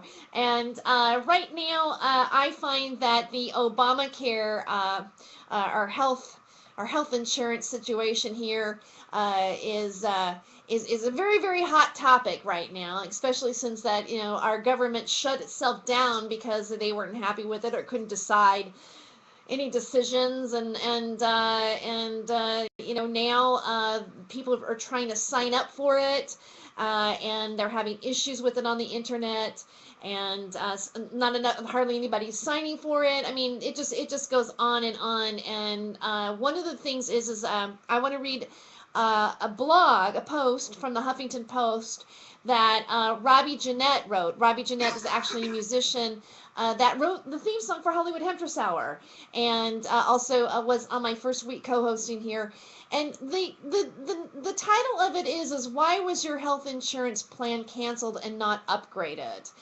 So I'm going to just read like a couple paragraphs here. I think that at that point we can pop off into everybody's opinion. But apparently, people's health plans got canceled during this transition, and they were angry about it. So here's Robbie Jeanette's post on the subject matter. So you got a letter from your insurance company saying your plan is being discontinued, and you're mad at President Obama for telling you that if you liked your plan, you could keep your plan because here you are losing that very plan you liked. Plus, your sticker shock at the high price to replace it has somehow not been assuaged by the subsidies that may drop the actual cost quite dramatically. Regardless of your general disposition toward the president, let's not make sure your anger isn't just a little bit misguided. You do realize that as part of the Affordable Care Act, ACA, a new set of rules were instituted to protect patients and provide a basic floor for included services. It's a patient's Bill of Rights, and it helps people in a myriad of ways, including ceasing to exclude those with pre-existing conditions, ending lifetime limits on coverage, on covering preventative care for men, women, and children, the latter whom can now stay on their parents' insurance until they turn 26. These rules form a more compassionate foundation for our healthcare system and are designed to create a stronger framework for how we handle our individual and collective well-being. Many of these new rules are also not included in your old plan if it was designed before the ACA went into effect on March 23, 2010, is now considered grandfathered. So, of course, the healthcare companies had to discontinue your current plan to offer brand new ones that include the more generous benefits. Or did they? Could they have just upgraded your current plan with the new rules and given you a more robust version of your own plan? That way, you would technically be keeping your plan and benefiting from the new ACA rules. You would think insurance companies would be thrilled with all the new business, but instead they took the route of mass cancellations that made it seem as if the president was reneging on his earlier promises. Perhaps this is just an issue of semantics, but the important part is that people feel like their plans are being taken away, and that plays into a certain narrative. It certainly seems like the insurance industry could have chosen to keep the plan names and upgrade them all but did not. Adding insult to injury, possibly literally, those of us with grandfather plans are getting letters referring to this nugget from the HHS website. Okay, I'm going to stop there. But that's basically kind of like what happened to people. And my question is like, well, if your plan is canceled, what if you have to go to the hospital in between the time that the new plan is implemented? Has anyone wondered about that? What do you guys think about that? But let me tell you a quick story. I've got a client in California. She's got a tumor on her chest the size of a softball. She cannot go to the hospital and get it removed because she does not have insurance. There's no way that she can get. I'm working with her. We're working really hard on it. My thought is, why can't everybody just be able to go to the hospital and get a problem taken care of? Right. I'm curious about that. Kevin, do you have any thoughts on this? And also, what are your thoughts overall on on Obamacare? Well, I don't think Obamacare was ever supposed to be what people think it was. I think it was rolled out, done as like a publicity stunt, just like you thought if you voted for Obama, he was going to legalize marijuana. I don't think Obamacare was ever supposed to be anything other than a data mining thing. All these people who are getting online and filling out 200 pages of information, why is all of that information being served on servers at the IRS? That, why is the IRS taking your information for your health care? That's a big issue. That's huge. Believe that they have anything to do with healthcare. They just want your information. Yep, I agree with you completely. This thing was designed to fail. There was no intention of anybody getting any kind of free health care. In fact, so far, there's more people that have lost their health care due to not only price increase or their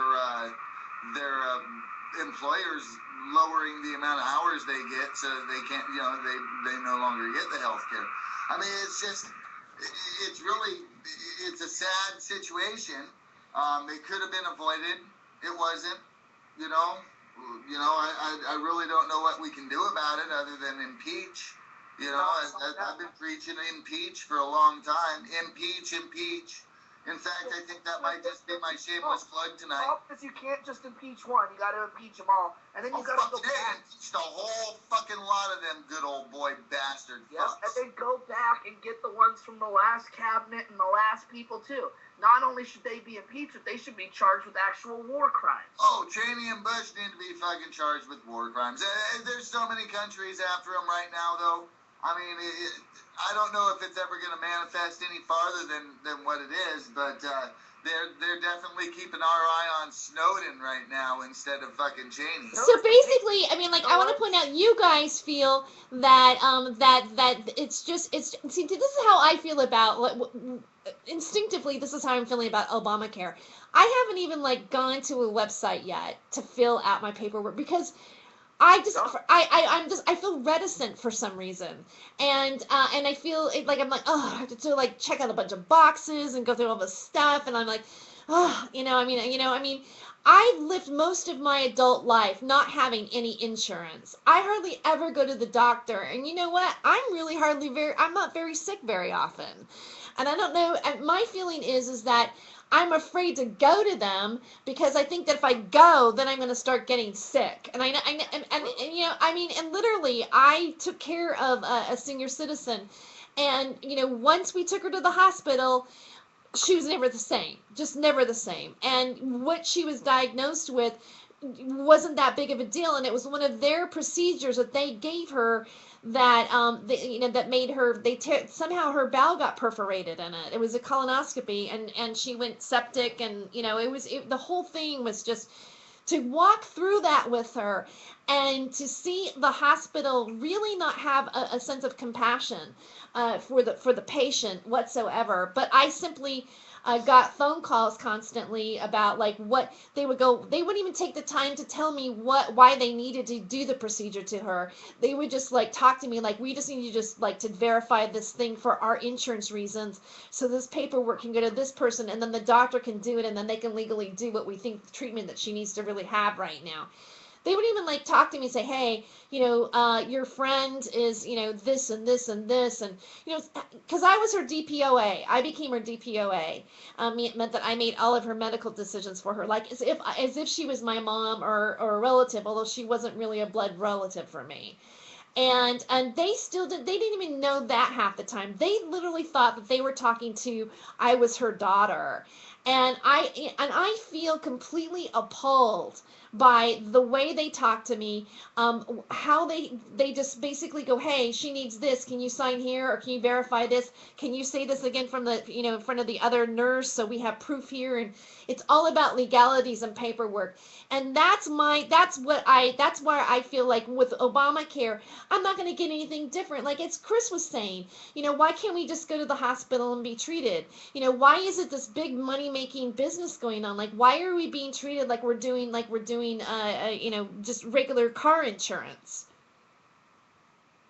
It's no different than a Canadian perspective of Obamacare. Okay, if I need to go to the hospital, I just go to the hospital, show them my card, and you're in. You get whatever treatment you needed. If it's open heart surgery, you get it. You don't pay for it. How long do you pay for it, though?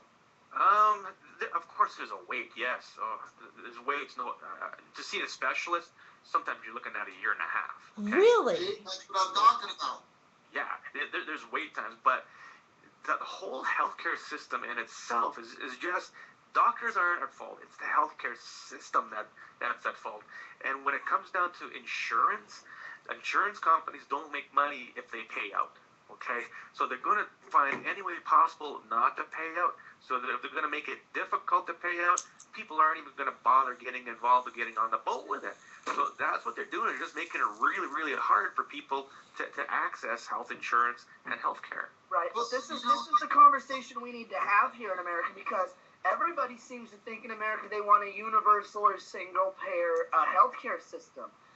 What the issue is all these people who think that and vote that way or want that to be, they've never left this country. They've never been to a country that has a single. They see it on TV. It's glamorized, yada, yada, yada. So being in Canada, please explain to our viewers and our listeners how, like, if you have simple issues, it's great because you're taken care of. But if you get cancer or you get heart conditions, if you get something serious, you got to wait in line for years, right? Exactly. Yeah. See, and I've said this before. But Chris, what happened? I'm sorry. And they spend money, right? I'm sorry, interrupted. What did you say, Kevin? The people who have to wait in line for years, they don't wait in line for years. They end up coming to the U.S. and end up having to pay for it anyways. Is that true, Chris? Quite often, yes. To get out of the line, you end up paying for it. So now you have to look at a two-tier healthcare system. People who pay for it or people who wait on the bus for that specialist to open up. Where's the best healthcare system in the world? Cuba. Cuba. Absolutely correct. Yeah. Why? What? Because they do it right. Yeah, Cuba actually does no it right. There's no such thing as illiteracy in Cuba. There's not a single person born who does not know how to read in at least 2 different languages. Fact. They don't need Obamacare. Yeah, illiteracy is not a disease either. They proved it. It's just laziness. So what is their how is their healthcare different? I mean, what are they doing differently than say Canada or America or any other part of the world? They're not in it for the money. It's free. Do you know a lot of people, if you live in Florida and you have health issues, most of them go to Cuba. A lot of old people, that's why it's a retirement place, because a lot of them, if you have money, will retire in Florida to get health care out of Cuba. Oh, I know a lot of people will go down to South America to get their teeth done or to get... Mexico even. I know people go to Mexico to get their teeth done because... I know a friend that's doing that right now. Yeah, because dentures here will cost you $2 to $3 grand. You can go to Mexico and get them for $700 to $800. Yeah, or even less sometimes. Even less, and it's just the same quality of work. Yeah. Even better. If you're spending $700-800, you're getting what you're going to be paying. Yeah, fuck it out the ass here in America for it. Yeah, and that's the issue. But you know what I think Obamacare will do is it's going to get a lot of people that sign up. But what it's also going to do is it's going to turn the tables on all of these healthcare, like these institutions, all these hospitals, these doctors, these private practices. They're going to get flipped upside down when their only form of payment comes from an insurance company. Because insurance companies will then go, you know what, we're not going to pay you that much for this. This is the new rate that we're going to pay you. This is what you get, right? When that happens, those same private practices and hospitals are going to start marketing and vying for the people who aren't on Obamacare's business. You're going to have two-tier. We're going to have two-tier, right. And actually, Obamacare will actually, if you don't sign up for Obamacare, get this. I filled it out, right? I went through it. I didn't actually take it, but I went through it to see, because basically Obamacare is just a big system where you throw out 2 pages of crap so it can give you an Expedia or a Travelocity website. Just tells you what insurance are available to you in your state, in your area, and what their prices are. That's all it is. It's like Carfax. It's crazy, right? So I read it, and I'm looking at it, and all of them are like 110, 115, 110, 100 a month, right? Yet, if I don't take Obamacare, every year when I do my taxes, I'm going to get fined $95. You know what? I'll pay my $95 at the end of the year rather than paying $110 every month. Yep. For something I'm not going to use. Because when I end up going to the hospital, whether I'm on Obamacare paying $110 for that crap made-up insurance or not, when I go to the hospital or I go to the doctors, guess what? I'm still going to get left with what they call a leftover bill. If I would have gone in there in the two-tier system without Obamacare, and I would have gotten treated, I would get left with that same bill. All right, we're going to be right back on that. We got to take a commercial. $10 a month. We got to take a commercial break. We'll be right back. We'll be right back.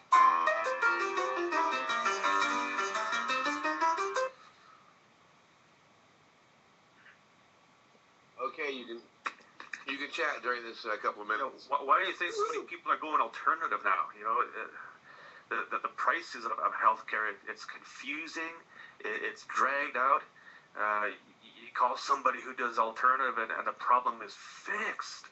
Yeah. Well, the way you look at it is, I never got sick because I was in the hospital.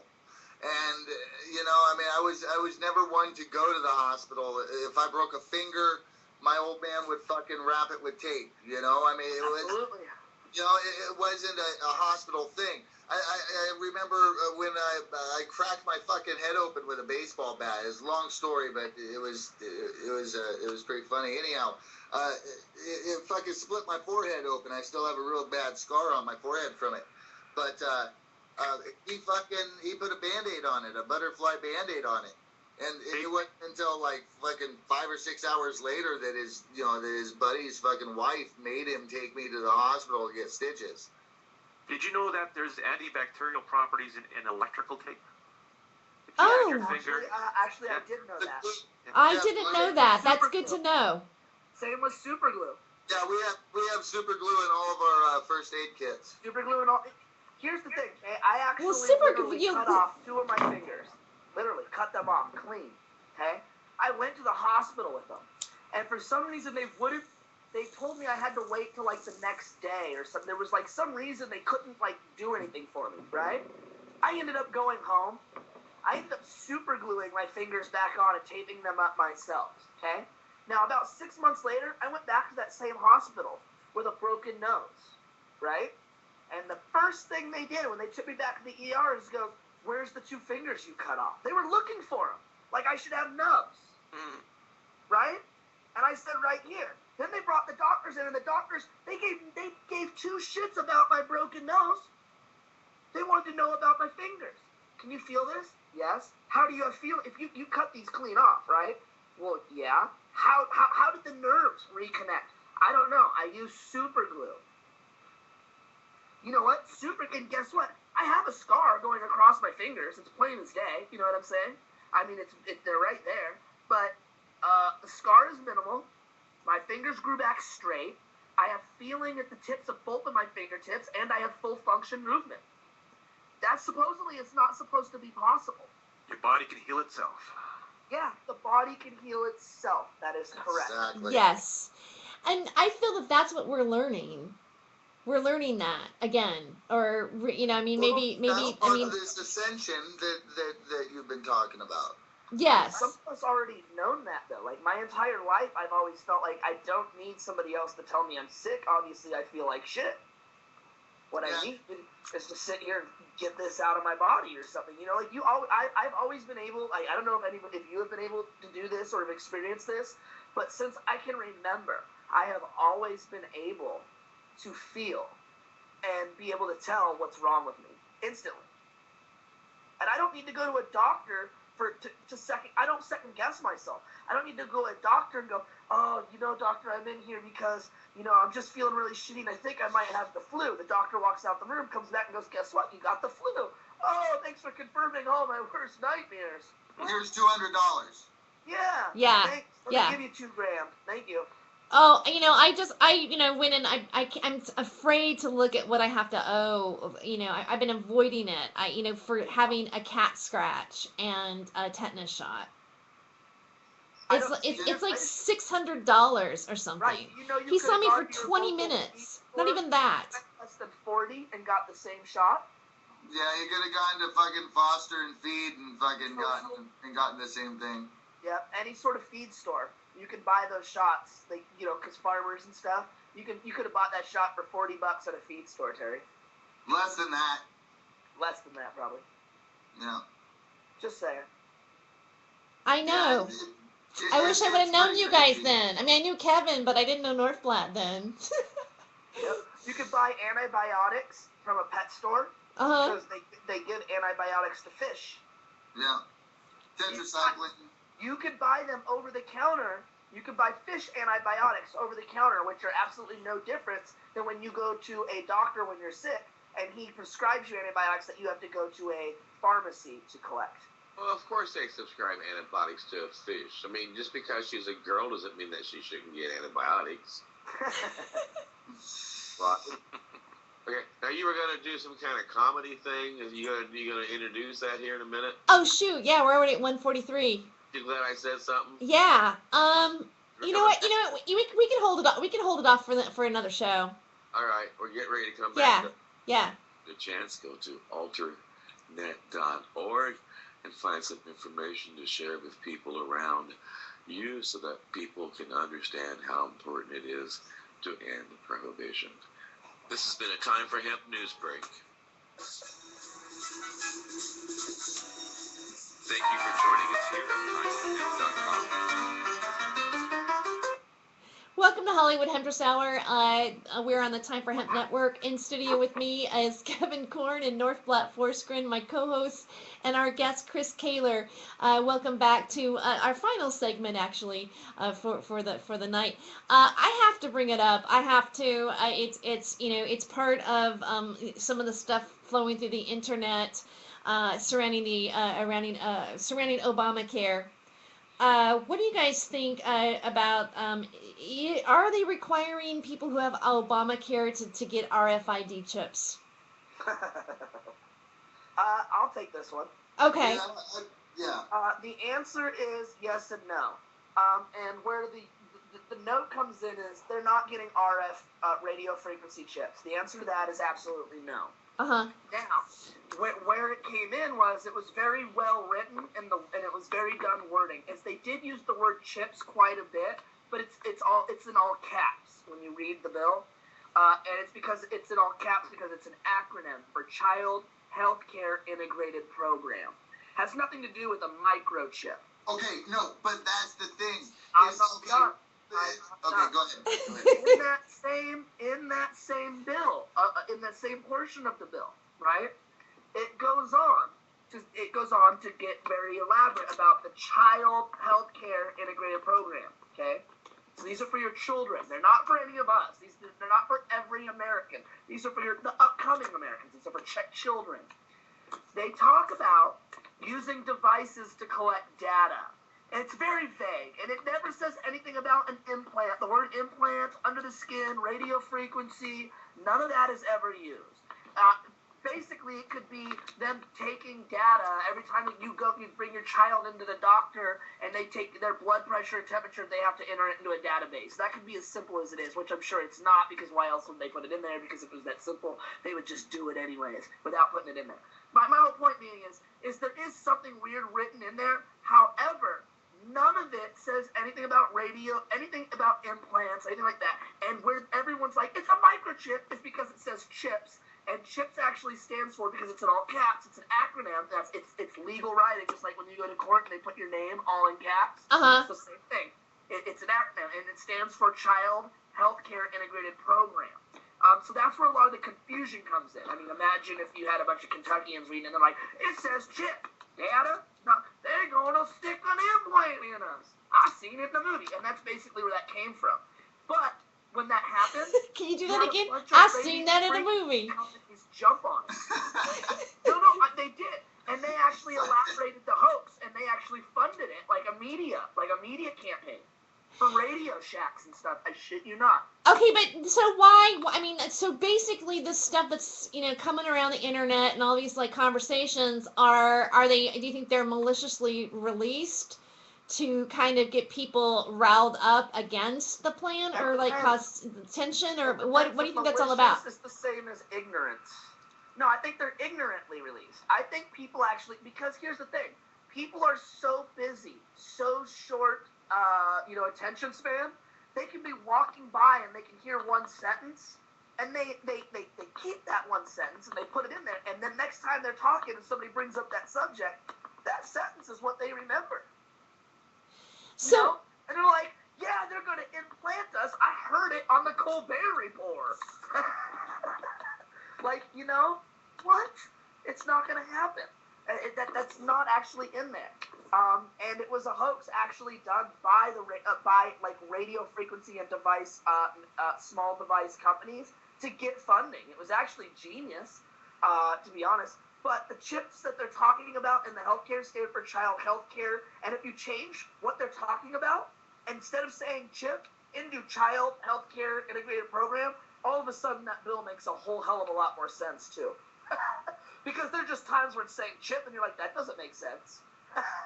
Well, I mean, I'm glad that you're so up on it, Kevin. I've read it inside and out on more than one occasion, and anytime somebody questions me on a certain section, I go back and reread it just to double check. Yeah, he got a skeptic.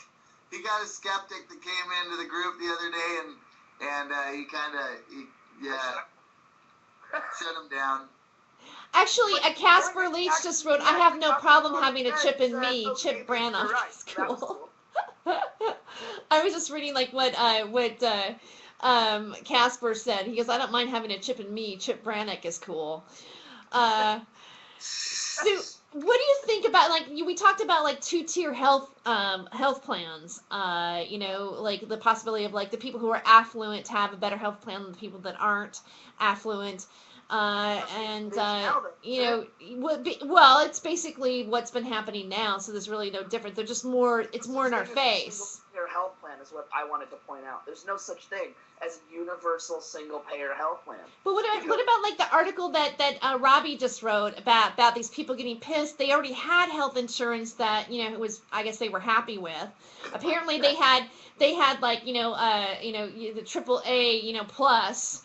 And now they got canceled, and now they're going to go to Obamacare, but they have a grandfathered Obamacare with extra things that their AAA had not already included. Right there, you hit the catch-22. Okay? These people are affluent people who already had perfect health care, right? Their health care is getting canceled. They're not going to Obamacare, sweetie. They're going right back to their same health care plan, and it's not changing. They all got kicked out, and they have to re-sign up. Boo-hoo. They got to fill out a fucking form. But none of them are going to Obamacare. Yeah, but are they going to pay the other prices? Are they going to pay, like, Obamacare prices and still get their grandfathered stuff? I mean, like, does Obamacare have a higher end? That's all a bunch of BS. They're not. What they're mad about is if they were. See, here's what the big idea is, and this is what people are arguing about, and this is what I can't understand because it's so stupid. They're going, well, I'm rich, and I just got kicked off of my insurance program. So if I go to Obamacare says I got to take a pregnancy plan, and it's going to raise my rates. I'm 50 years old. I'm not having any more kids. Bitch, if you're rich, you're not taking Obamacare in the first place. Why would you even say if I took, and you notice there's a catch-22 in how they talk. If I took Obamacare, I would have to pay for this. Well, bitch, guess what? We all know you're not taking Obamacare, so why are you even speaking? Because all the rates had to fucking go up. The rates haven't gone up. No, they didn't. Excuse me. They just dropped them. They just dropped them, and what it's going to do, and that's what I'm trying to say. What it's actually going to do for us who choose not to sign up to Obamacare or have insurance, our hospital rates, and when we go to the doctors, and for anything we actually have to go. Kevin, haven't you learned that poor people cannot stand up for themselves and speak up? They need the rich people to speak on their behalf, to speak from ourselves. That's Casper Leach, who is the owner of who is Time for Hemp. So just so people know who that other voice was that just happened right now.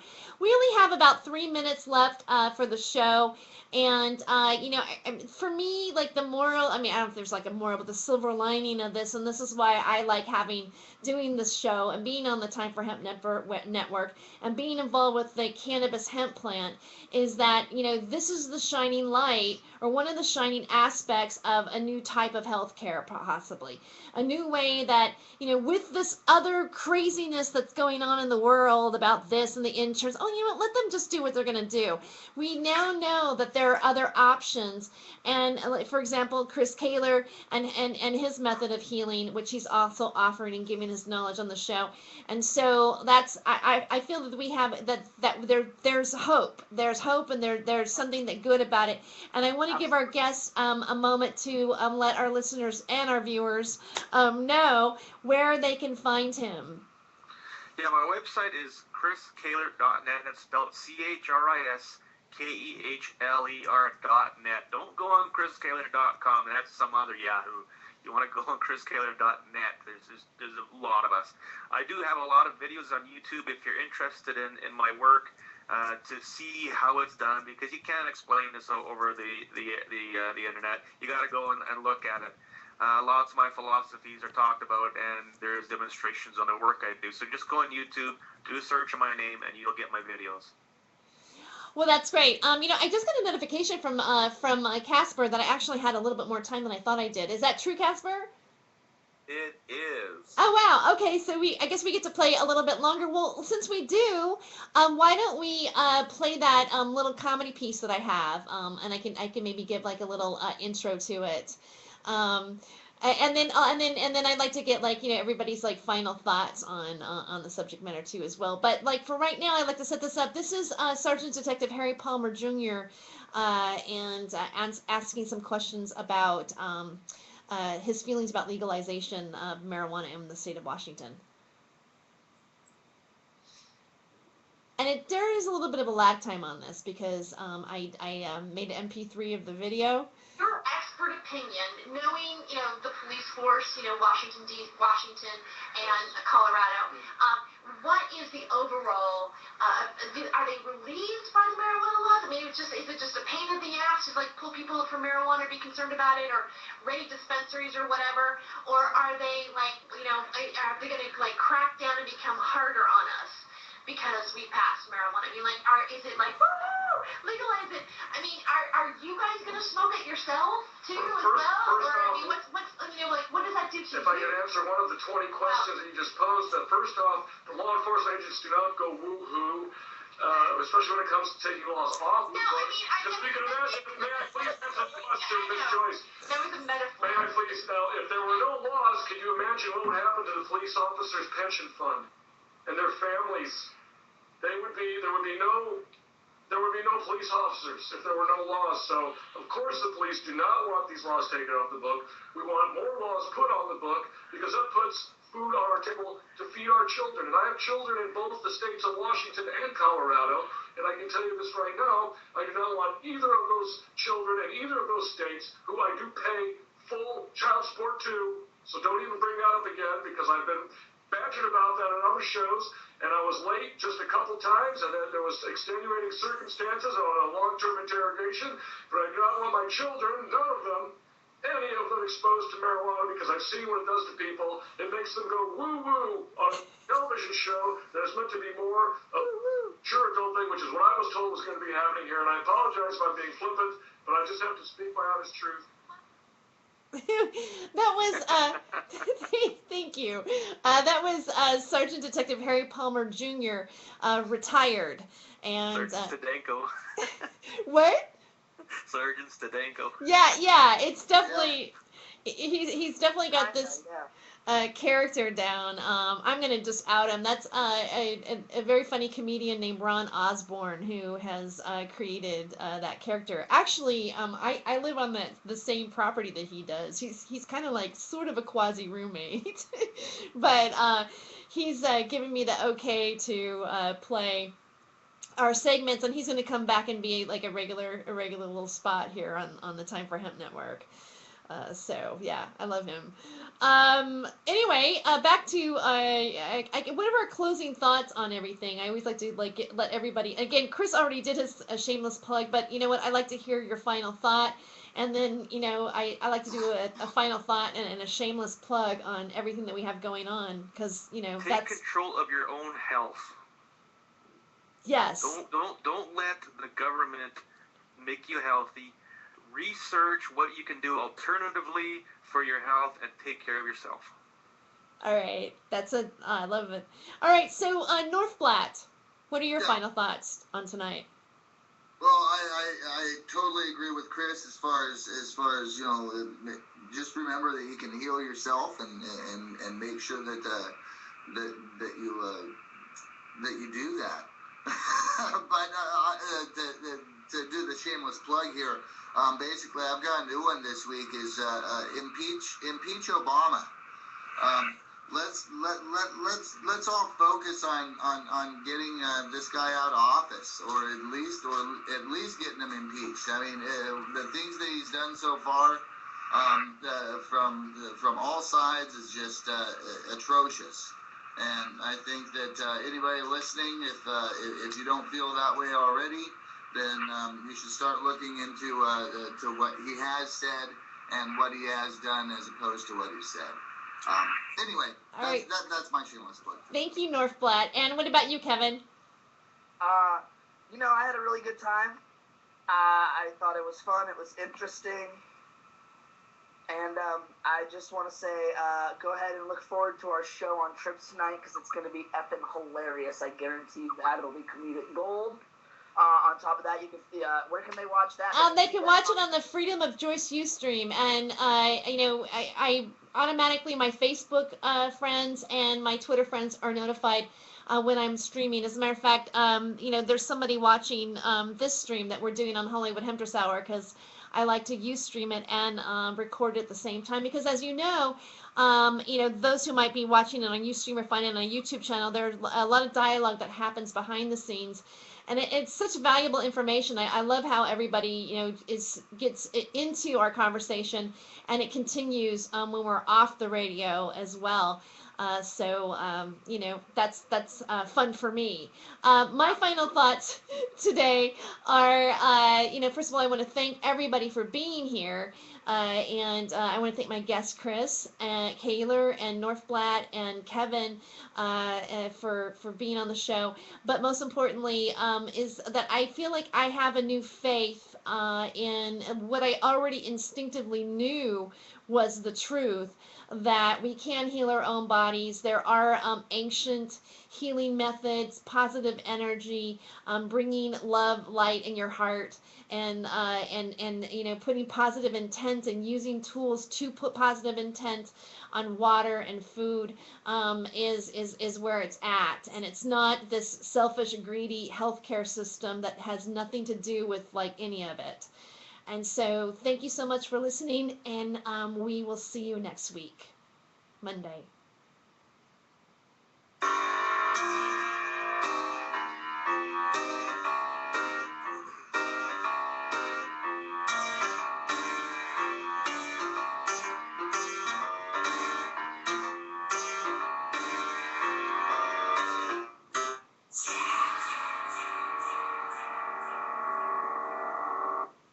Thank you.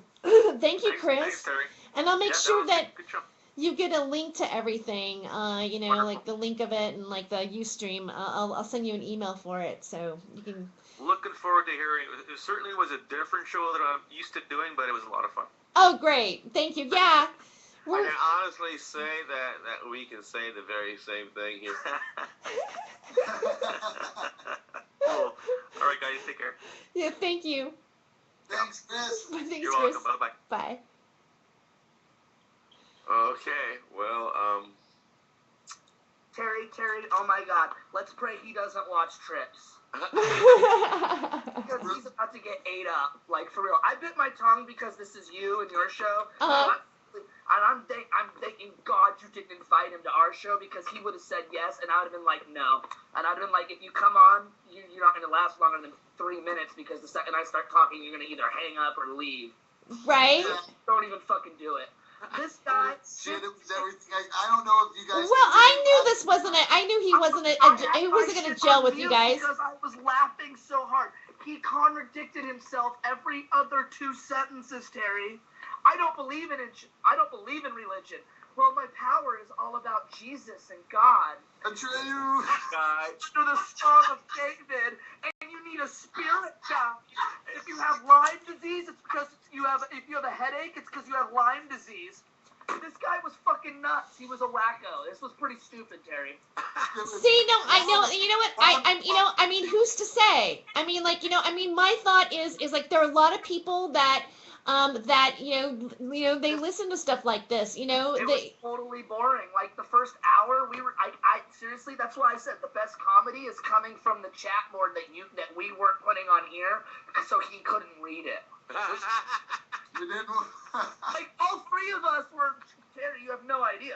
Didn't want to hurt his feelings. I fucking laughed so much. I had to leave the room because I laughed. I thought you could hear it.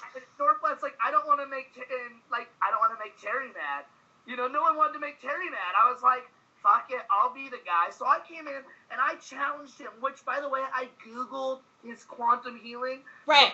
The very number one debunking thing talks about electricity and whatnot. When I brought that up to him and said, so they talk about all you need is like an anti-static machine, and if that's the case, why don't hospitals have them, right? And then I even gave him his own way out and go, maybe they should, right? And he goes, oh, I'm talking about a whole different thing. No, you're not. I don't want to even attempt to try to go into that. And then he said he wasn't religious, and then 2 seconds later he started talking about the power of God and Jesus. and a spiritual guide. And then he started talking like he was an Indian with a spiritual guide. But for $1,600, See, sent you a pyramid you can assemble yourself. and went in at the end of the Well, you do have to assemble it. disease. Well, He was perfectly seasoned. He was seasoned. That was awesome, Terry. That was the best guest we've had yet. look, it's different. It's, what I mean. We'll see let's see what people download. Let's see who's into it. And that's, Maybe you guys don't vibe with it. You guys think it's bullshit. All right. We all have our own personal opinions, but I don't think it was boring. Like an idiot that got a hold of No, that's your guys' opinion. All right. I mean, everything's open on the table here, man. No, we love. Personally, I love the idea of what he's talking about, and I believe in what he's talking about to a degree. But I feel that it's like the janitor getting. It's like the Hudsucker proxy. Right. Okay. It's like right now. If we bring these type of guests on, right? If we bring these type of guests on, and it gets as bad as it did, I mean, we were an hour into it. And all 3 of us were like, holy shit, when's this going to end? And all you would do is go to commercial break and go, let's talk to him more. And you kept asking, I want to ask him a question. And we're like, why are we still asking this guy anything? All of us were on the same page. You were the only one into it. And my whole point is, it's like when that happens, I think it would be a better talk show if we didn't buy it, because all three of us bit our tongues. That includes Casper. Me, Casper, Norflat, we all bit our tongues tonight. I still didn't I think think that it'd make a much better talk show if we didn't bite our tongue. he was talking I think so too. He was talking about the pyramids of Giza, and I think if you're pyramids of Giza. Yeah, he said a bunch of really out there stuff, Terry. And the whole thing was, it's like, I'm okay with it. I'm okay with having him on. Yeah, but let me tell you something, guys. Let me tell you something, guys, about this. Let me interrupt with this for a second. There is a huge viewership audience listening to people like that. You know why? Because there is. You look at YouTube, you go out to what's out there in alternative media, and there's a lot of people. He was on Roxy's show, who has thousands of viewers. He was on, but and let me tell you something. Does our group have 122,000 people on it? No, it doesn't yet.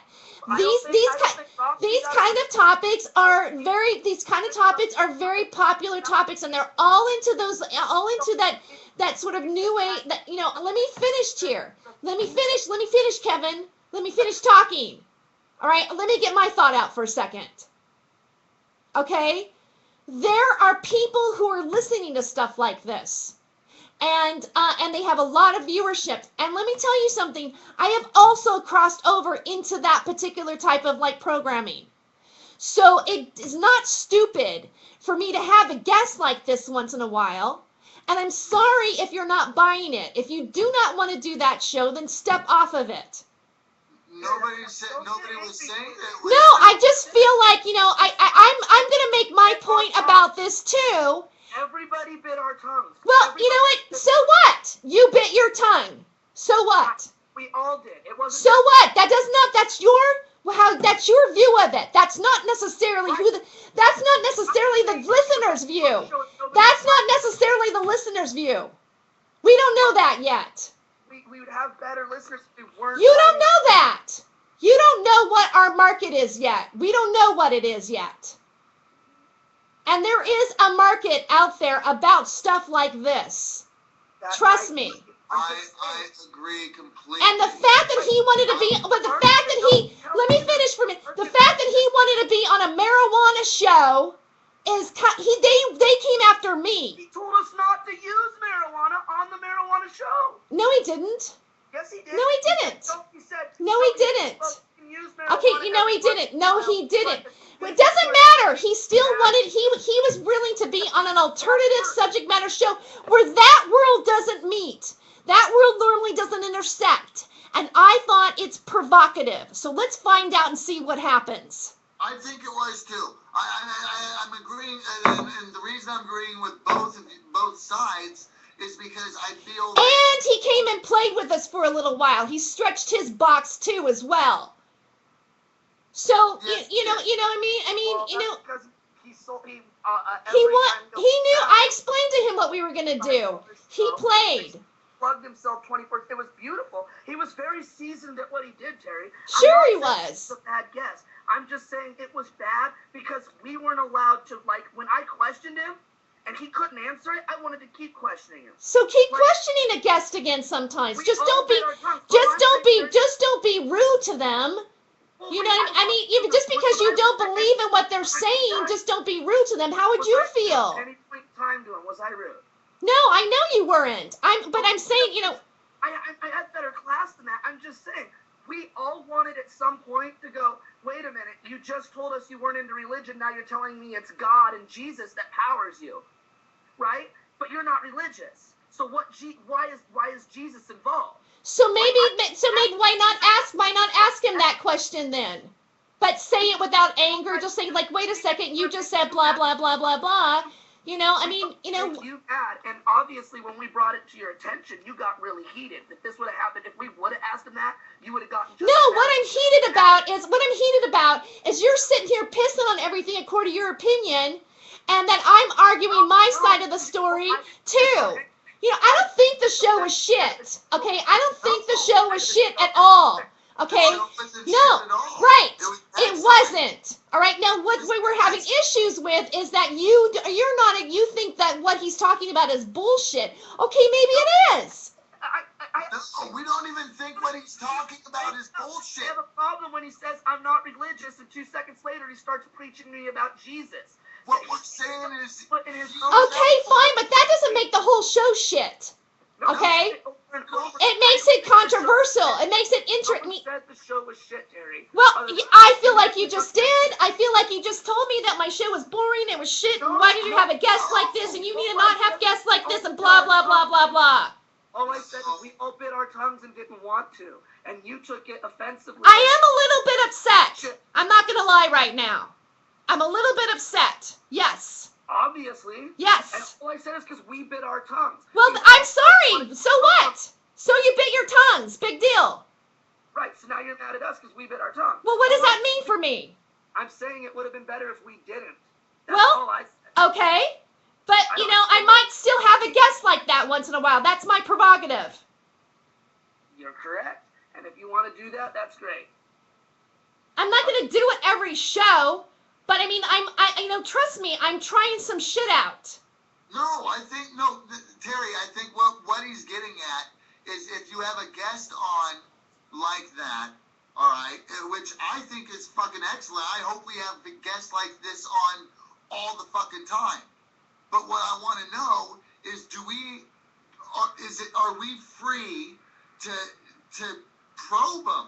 You know? Well, I mean, yes. I mean, I would say why not be free to probe them, but I'm concerned about I'm concerned about the tone of the probing. You know, like I don't want a guest to feel. You know how we are. Right. You know exactly how we are, Terry. Okay, and so what we're asking, you know, without being, we want to know if we can act as if he's sitting in our fucking living room. You know what I mean? Right, but you know what that's gonna. I mean, this is all building stuff. I mean, Okay, so this is like what we need to start doing. Like, if this is the way we want to go to, then we need to start establishing this type of like show. You know, I mean, we have to think about like, well, what is the show? I mean, are we getting to a point where we go, well, what does the show look like? All right. Yes, I like the Bander thing. I like what we do at Trips, but Hollywood Hemtress Hour is not Trips. That's true. Okay. That's true. I understand that. Right. And that's not what I'm saying, Terry. I'm just saying, you know, we all, you know what? What I'm trying to explain to you, I'm not saying the show was shit. All I'm trying to say is the three of us, all that includes Casper too, you know, all of us bit our tongues so you could have your show with this guest. I think it would have made a better show if we didn't. I even mentioned the best part of this show is the comedy that's going on the private boards, not on the show right now. Well, that's your opinion, Kevin. That's your opinion. You know what? You want to read it? Do you want to read it? Because I'll copy them all and paste it to you, and you can read it, and you can see if it's your opinion too. Okay, I'm okay with that. Yeah, but you know what? I mean, I wanted this guest contacted me. I thought I was curious to have him on, and you know, I wanted to see how it flew. All right. I don't think it was boring. I think that there's some people that's going to find. I think that there's going to be some people that are going to find it interesting. I absolutely think it was a great show. I think it was a great show. I don't think there's any question about that. I think what's just asking if, you know, if we asked, I don't know. The guy was contradicting himself left and right. Everybody tasted the turd. So What? I'm not the bad guy because I hate being the only person speaking up and standing up for myself while you guys are all sitting in the shadows. No, I'm coming up, Sharon. Thank you. Sharon. It was a good show. And what we're saying is, we're comedians. And we had this gentleman on here who was setting himself wide open. Right. Now, the topics you're covering are brilliant, and we do need to bring on other people in these fields. And there are other people who cover metaphysical discoveries and healings in a more profound and well-studied and learned area. And the very things that he was saying was extremely contradictory. Had me laughing. At first, I honestly thought he was like Andy Kaufman trying to be dry humor, you know, being silly, having fun. When I realized that this was someone, when I asked right off the bat, do you sleep under that? He said yes. That's when I got quiet and didn't say anything because I knew there would be no sense of humor here this evening. This guy wouldn't have it. Then when he said he was sending he said that Kevin could buy this pyramid, but not the one he's got because this is the most powerful. But I'll send you something like it. Right. And you can assemble it yourself because it's fragile. I'm thinking. Right, but if you call him, ask him how to put it together, it's $55. Now here's like comedians.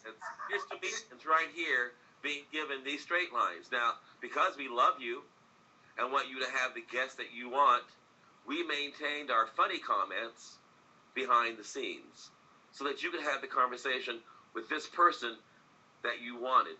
And we did it because we respect you, and we love you, and we care for you, and want you to have the show that you want. And none of us would say to you, oh my God, this guy's like having Andy Kaufman's third cousin on here. Is he serious? Really?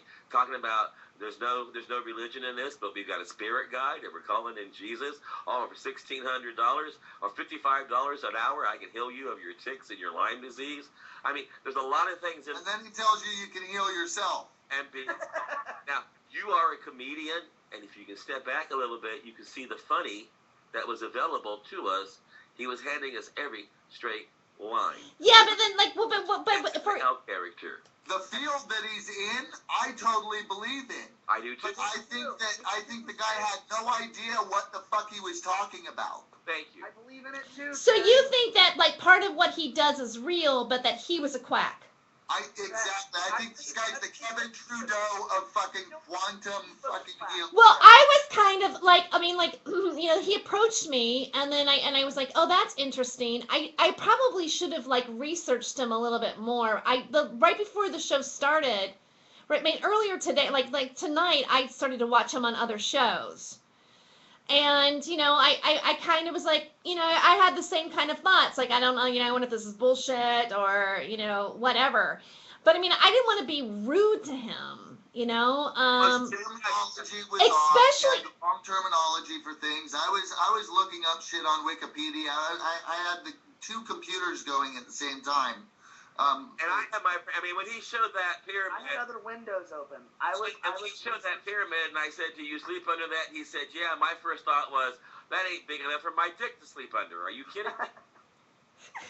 No, I'm a comedian. All I wanted to say, Terry, is I'm sorry that you took what I said wrong. I apologize. I didn't mean it that way. You know I love you.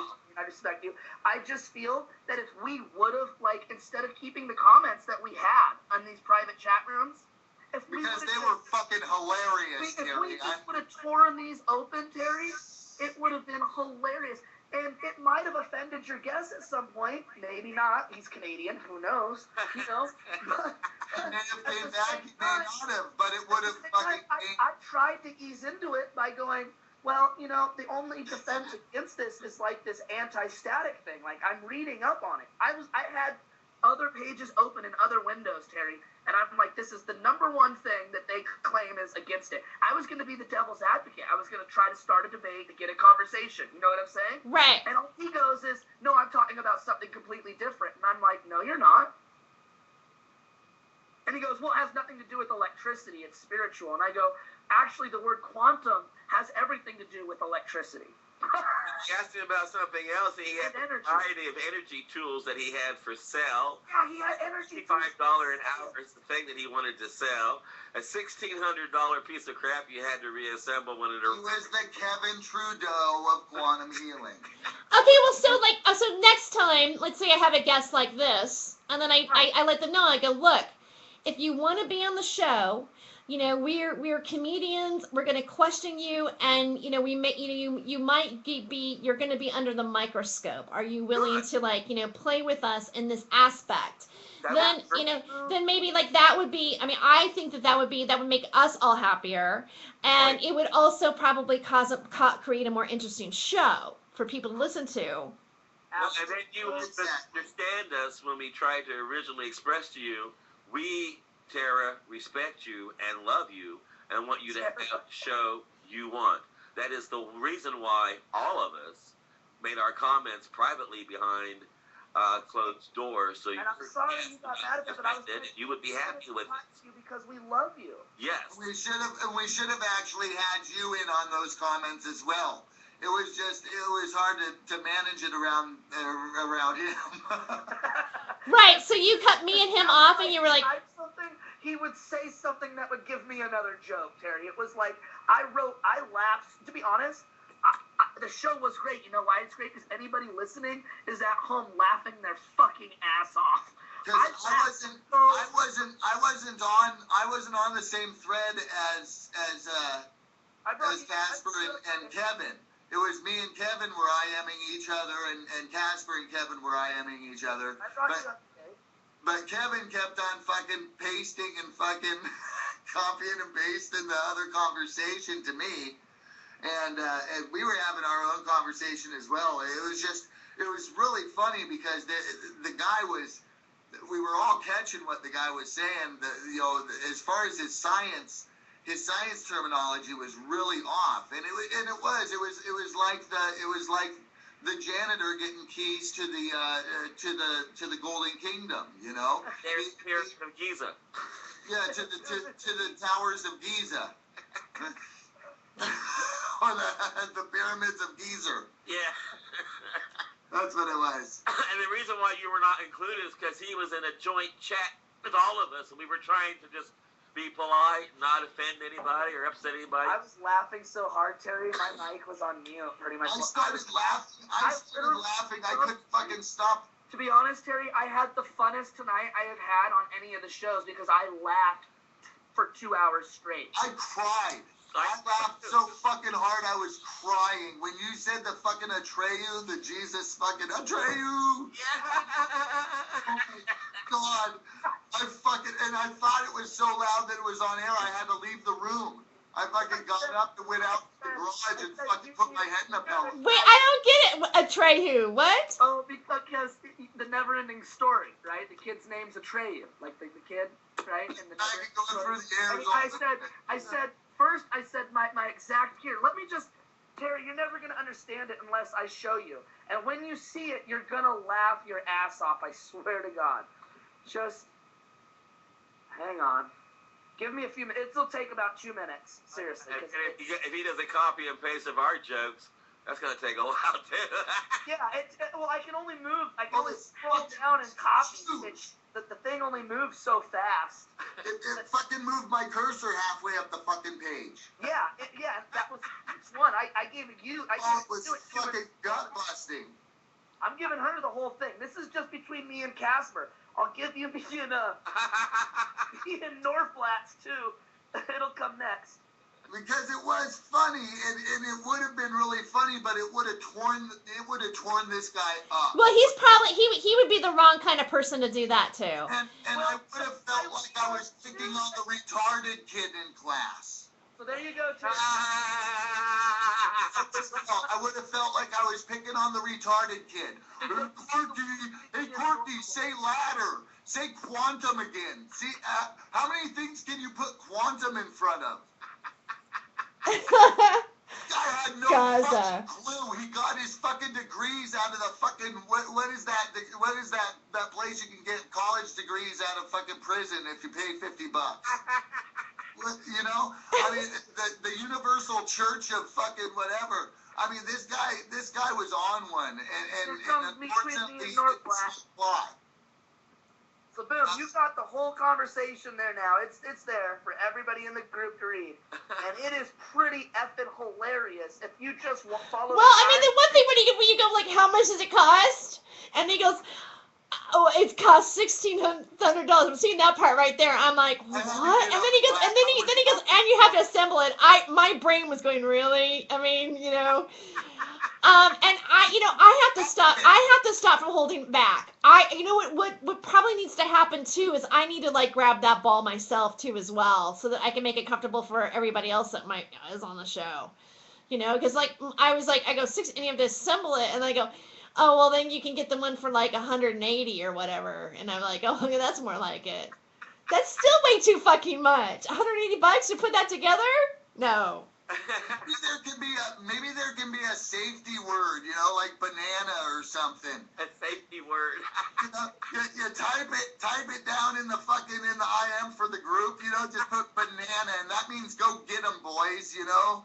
Something, you know, there has to be something because that was epic, and it's too bad that the audience didn't get to see it because it's fucking gorgeous, fucking golden comedy. Thank you. I mean, and the thing is, it was a great show because I honestly, I didn't know what to say. When I was talking to him, I was stuttering because I was like, fuck.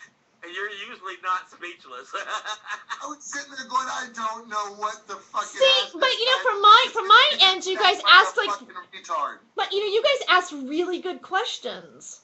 I mean, you really did ask really good questions to him. I mean, you know, I thought you guys engaged with him like quite well, even though all this was going on.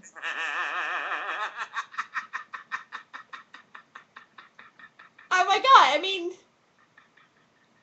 you guys were like totally like, you be the priest, I'm the altar boy, get the Star of David out, let's get on your knees. But he's Jewish, so he wants to watch. I can't even come into the conversation because I'm laughing. This guy's, wrap yourself in a condom. Oh shit. Hey. Oh, you know what? We lost you. You need to call Time for Hemp. Oh, okay, because I tried, but I kicked off of like everything I keep trying to do. It's crazy. Well, you want to get ended there and then we do trips? I don't know. My phone's ringing now. Hold on. Hello. All right. No, I'll come back to Time for Hemp. Okay. All right.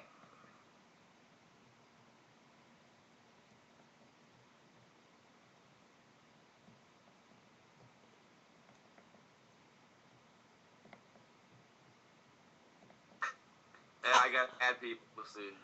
I'm like. Hello? Am I on the right one now? Yeah, you're on the one now. Okay. And so that's right. This is the show that we should have had, and it would have been fucking funny as hell. It's supposed to be a comedy show, but nobody wanted to hurt your feelings. Nobody wanted to insult your guest. It would have insulted your guest. Yeah, I definitely would have. And then nobody really wanted to say too much about it after the show because we love you. We figured we were just having our fun and we'll just let it go. But the reason Kevin spoke up, I'm sure, is because we've always been honest. We've always talked to each other. Because nobody else would, Terry. And I had to take the blunt, so I took one for the team, and I came at you and said, look, this is... look, if we weren't biting our tongues, we would have had a much funner show. The energy would have been better. It would have been much higher. And you wouldn't have to have touched your computer to try to get it. That's all I'm saying. That's all I was trying to say. Well, I mean, you know, here's the thing. I love you, Terry. You know I love you. I know. You. I'm sorry. I didn't know what else to do. I mean, it's kind of like after I had him on, I was like, what was I gonna do with them? I knew the role that I was supposed to play against this person. You did great. No, you did awesome. But it's like, it didn't like really, like, I'll make sure I don't get a guest like that. It's just not the right fit. It's not the right fit. No. Get a guest like that. But get one that when I give him the number one thing on Google for why they're trying to debunk him, he can go, no, that's bullshit, and explain to me why, and go, instead of going, that's not what I'm talking about. And then 2 seconds later, start talking about electricity and energy. And then expect us to keep our mouths shut. And it's for me to, like, just bite my tongue, like, you know? And then for him to tell me, I asked him a question about religion, and he goes, well, I'm not religious at all. 2 seconds later, he goes, well, God and Jesus power this. And then, of course, there's always that spiritual guide. So, of course, then he started talking about a spiritual guide, and I'm like, what? And then he started talking about Lyme disease, and he named every affliction in the book. If you have diarrhea, you have a stomach ache, if you have a shoulder cramp, you have a muscle cramp, you have a pain in your side, if you have a headache, if you're feeling a little dazy or a little cloudy, then you might have Lyme disease. I'm sending God particles through you.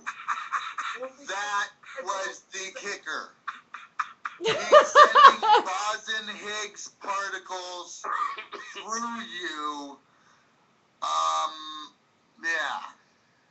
Yeah. The whole thing is I really didn't care. Like, I'm all for quantum. I believe.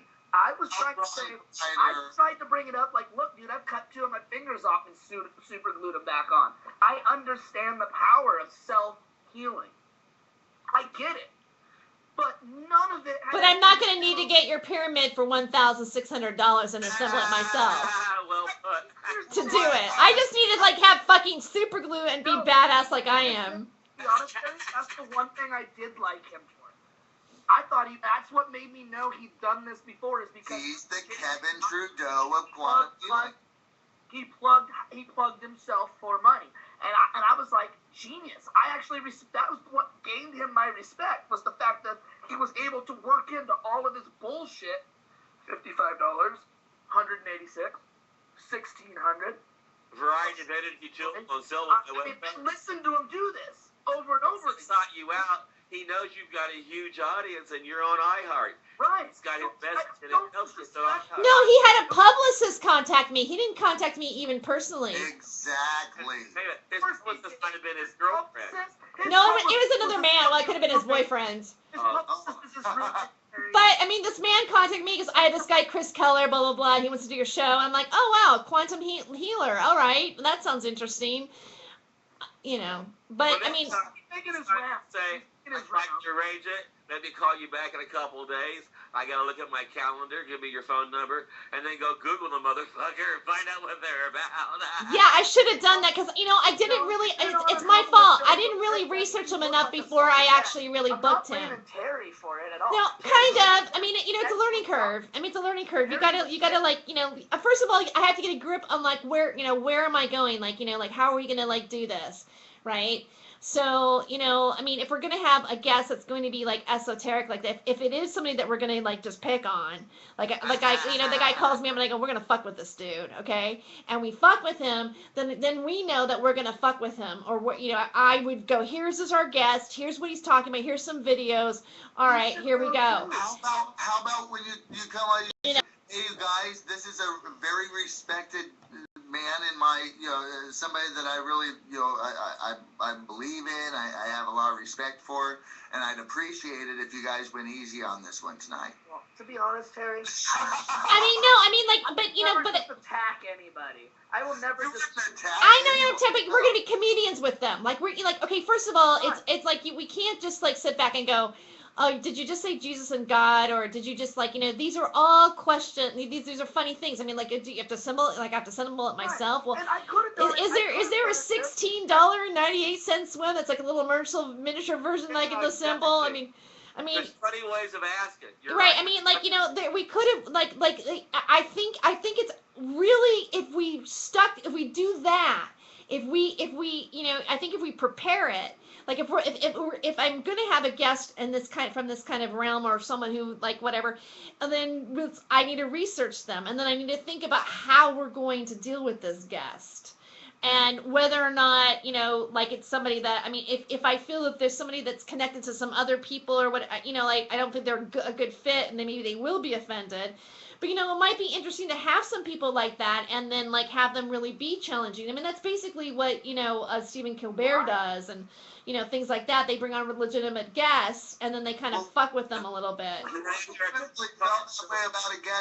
guest is still plugging themselves, and the fact that they're on it is still a big deal for them because, you know, you don't completely wipe them out to where they're not going to get a positive reaction to what they're plugging. I thought it would have been funny to poke fun at him sticking his foot in his mouth. Like, I thought it would have been funny if, like, we chimed in and go, wait a minute.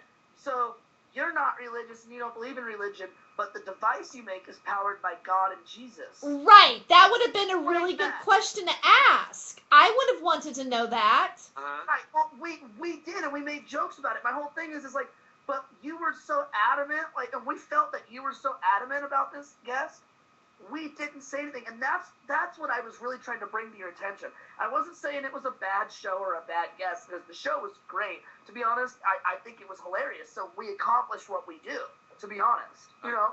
But I think that a lot of us, we didn't say or bring up, it could have been a lot funnier, because we didn't bring up or ask the questions that I think a lot of us had, and we bit our tongues. Right. And what I wanted to bring to your attention is I think it would have been a better show.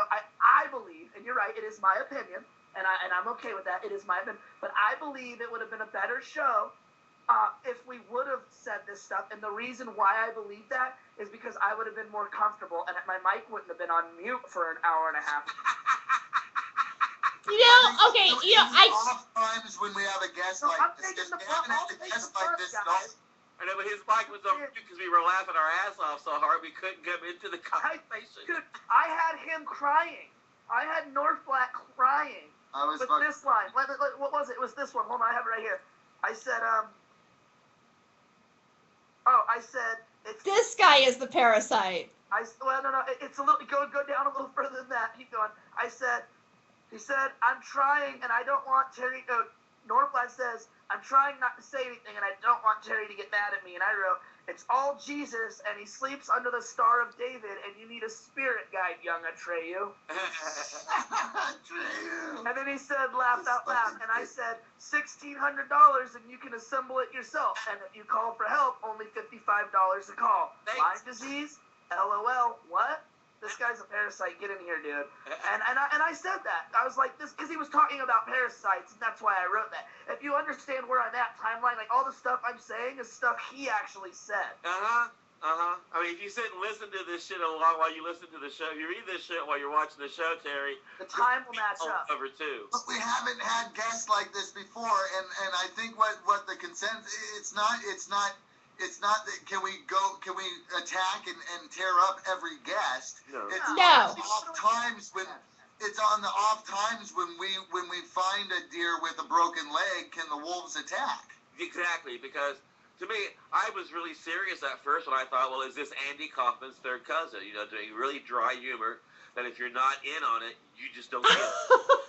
I mean, I think the beginning of the end was when you asked him if he sleeps under that thing, and he fucking said, yeah.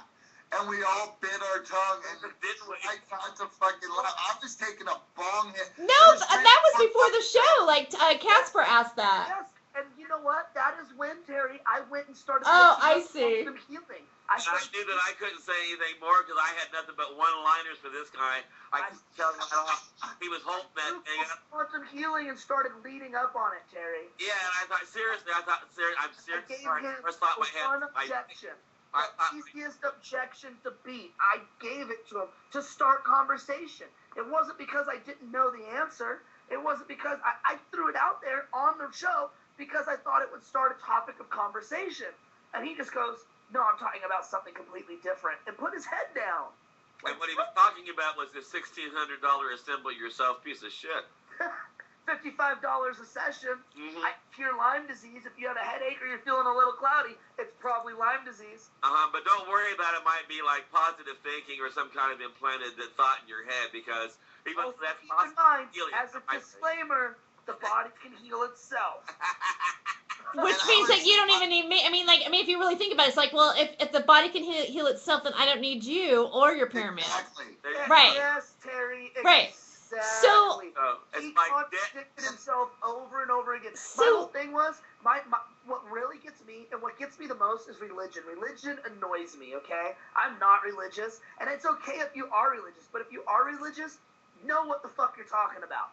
This guy told me he was not religious in the first 2 minutes of our conversation. And then 3 minutes later told me how his device was powered by God and Jesus. It went on to talk about it's actually the Star of David. What? You just told me you're not religious, yet now you believe in God and Jesus, but you're sleeping under the Star of David? And then he went on to talk about spirit guides, which is like Indian shit. And what? Go back to King Arthur times. And this guy, to be honest, what made him so special, Terry, is I don't think he missed a timeline or a disease. He hit everything, and he actually did it in almost perfect order. And he started out with his dead wife, and it ended up... No, come to think of it, he actually did it he probably has this practice. I think he does. I think he does. In perfect order. He went from Messianic times all the way down to Lyme disease from a tick today. Right. Literally. And he did it in a timeline fashion. And and no matter what question you asked him, he didn't answer your question. He just started telling you a story about wherever he was on his fucking timeline. Yeah. And he wanted, and the one thing that really, like I said, I can't get away from it, the King Arthur times about the Merlin. Well, Yeah. you even know that King Arthur is a legendary. Look at what Chris Angel does. Oh, the Chris Angel one was great. I just, you know, I felt like I was trying to ask him. I was trying to ask him questions and kind of trying to stroke him a little bit, stroke him off a little bit, and kind of just, you know, make him feel comfortable. And it got. Couldn't bite my tongue on. I was and like, it got to the point where I was just like, oh shit! I didn't know what to say because I knew what he was saying was bullshit. Because I've actually seen the science behind what he's talking about, and it wasn't what he was talking about. Even though I tried to give the science, I was like, go to YouTube. He talks about how he's like, there's one where he walks through a plate of glass. I was like, you can watch how he did that on YouTube, where he sits down with the scientist and the camera, and they do the angles, and they figured out the lighting and the reflection, and they put their own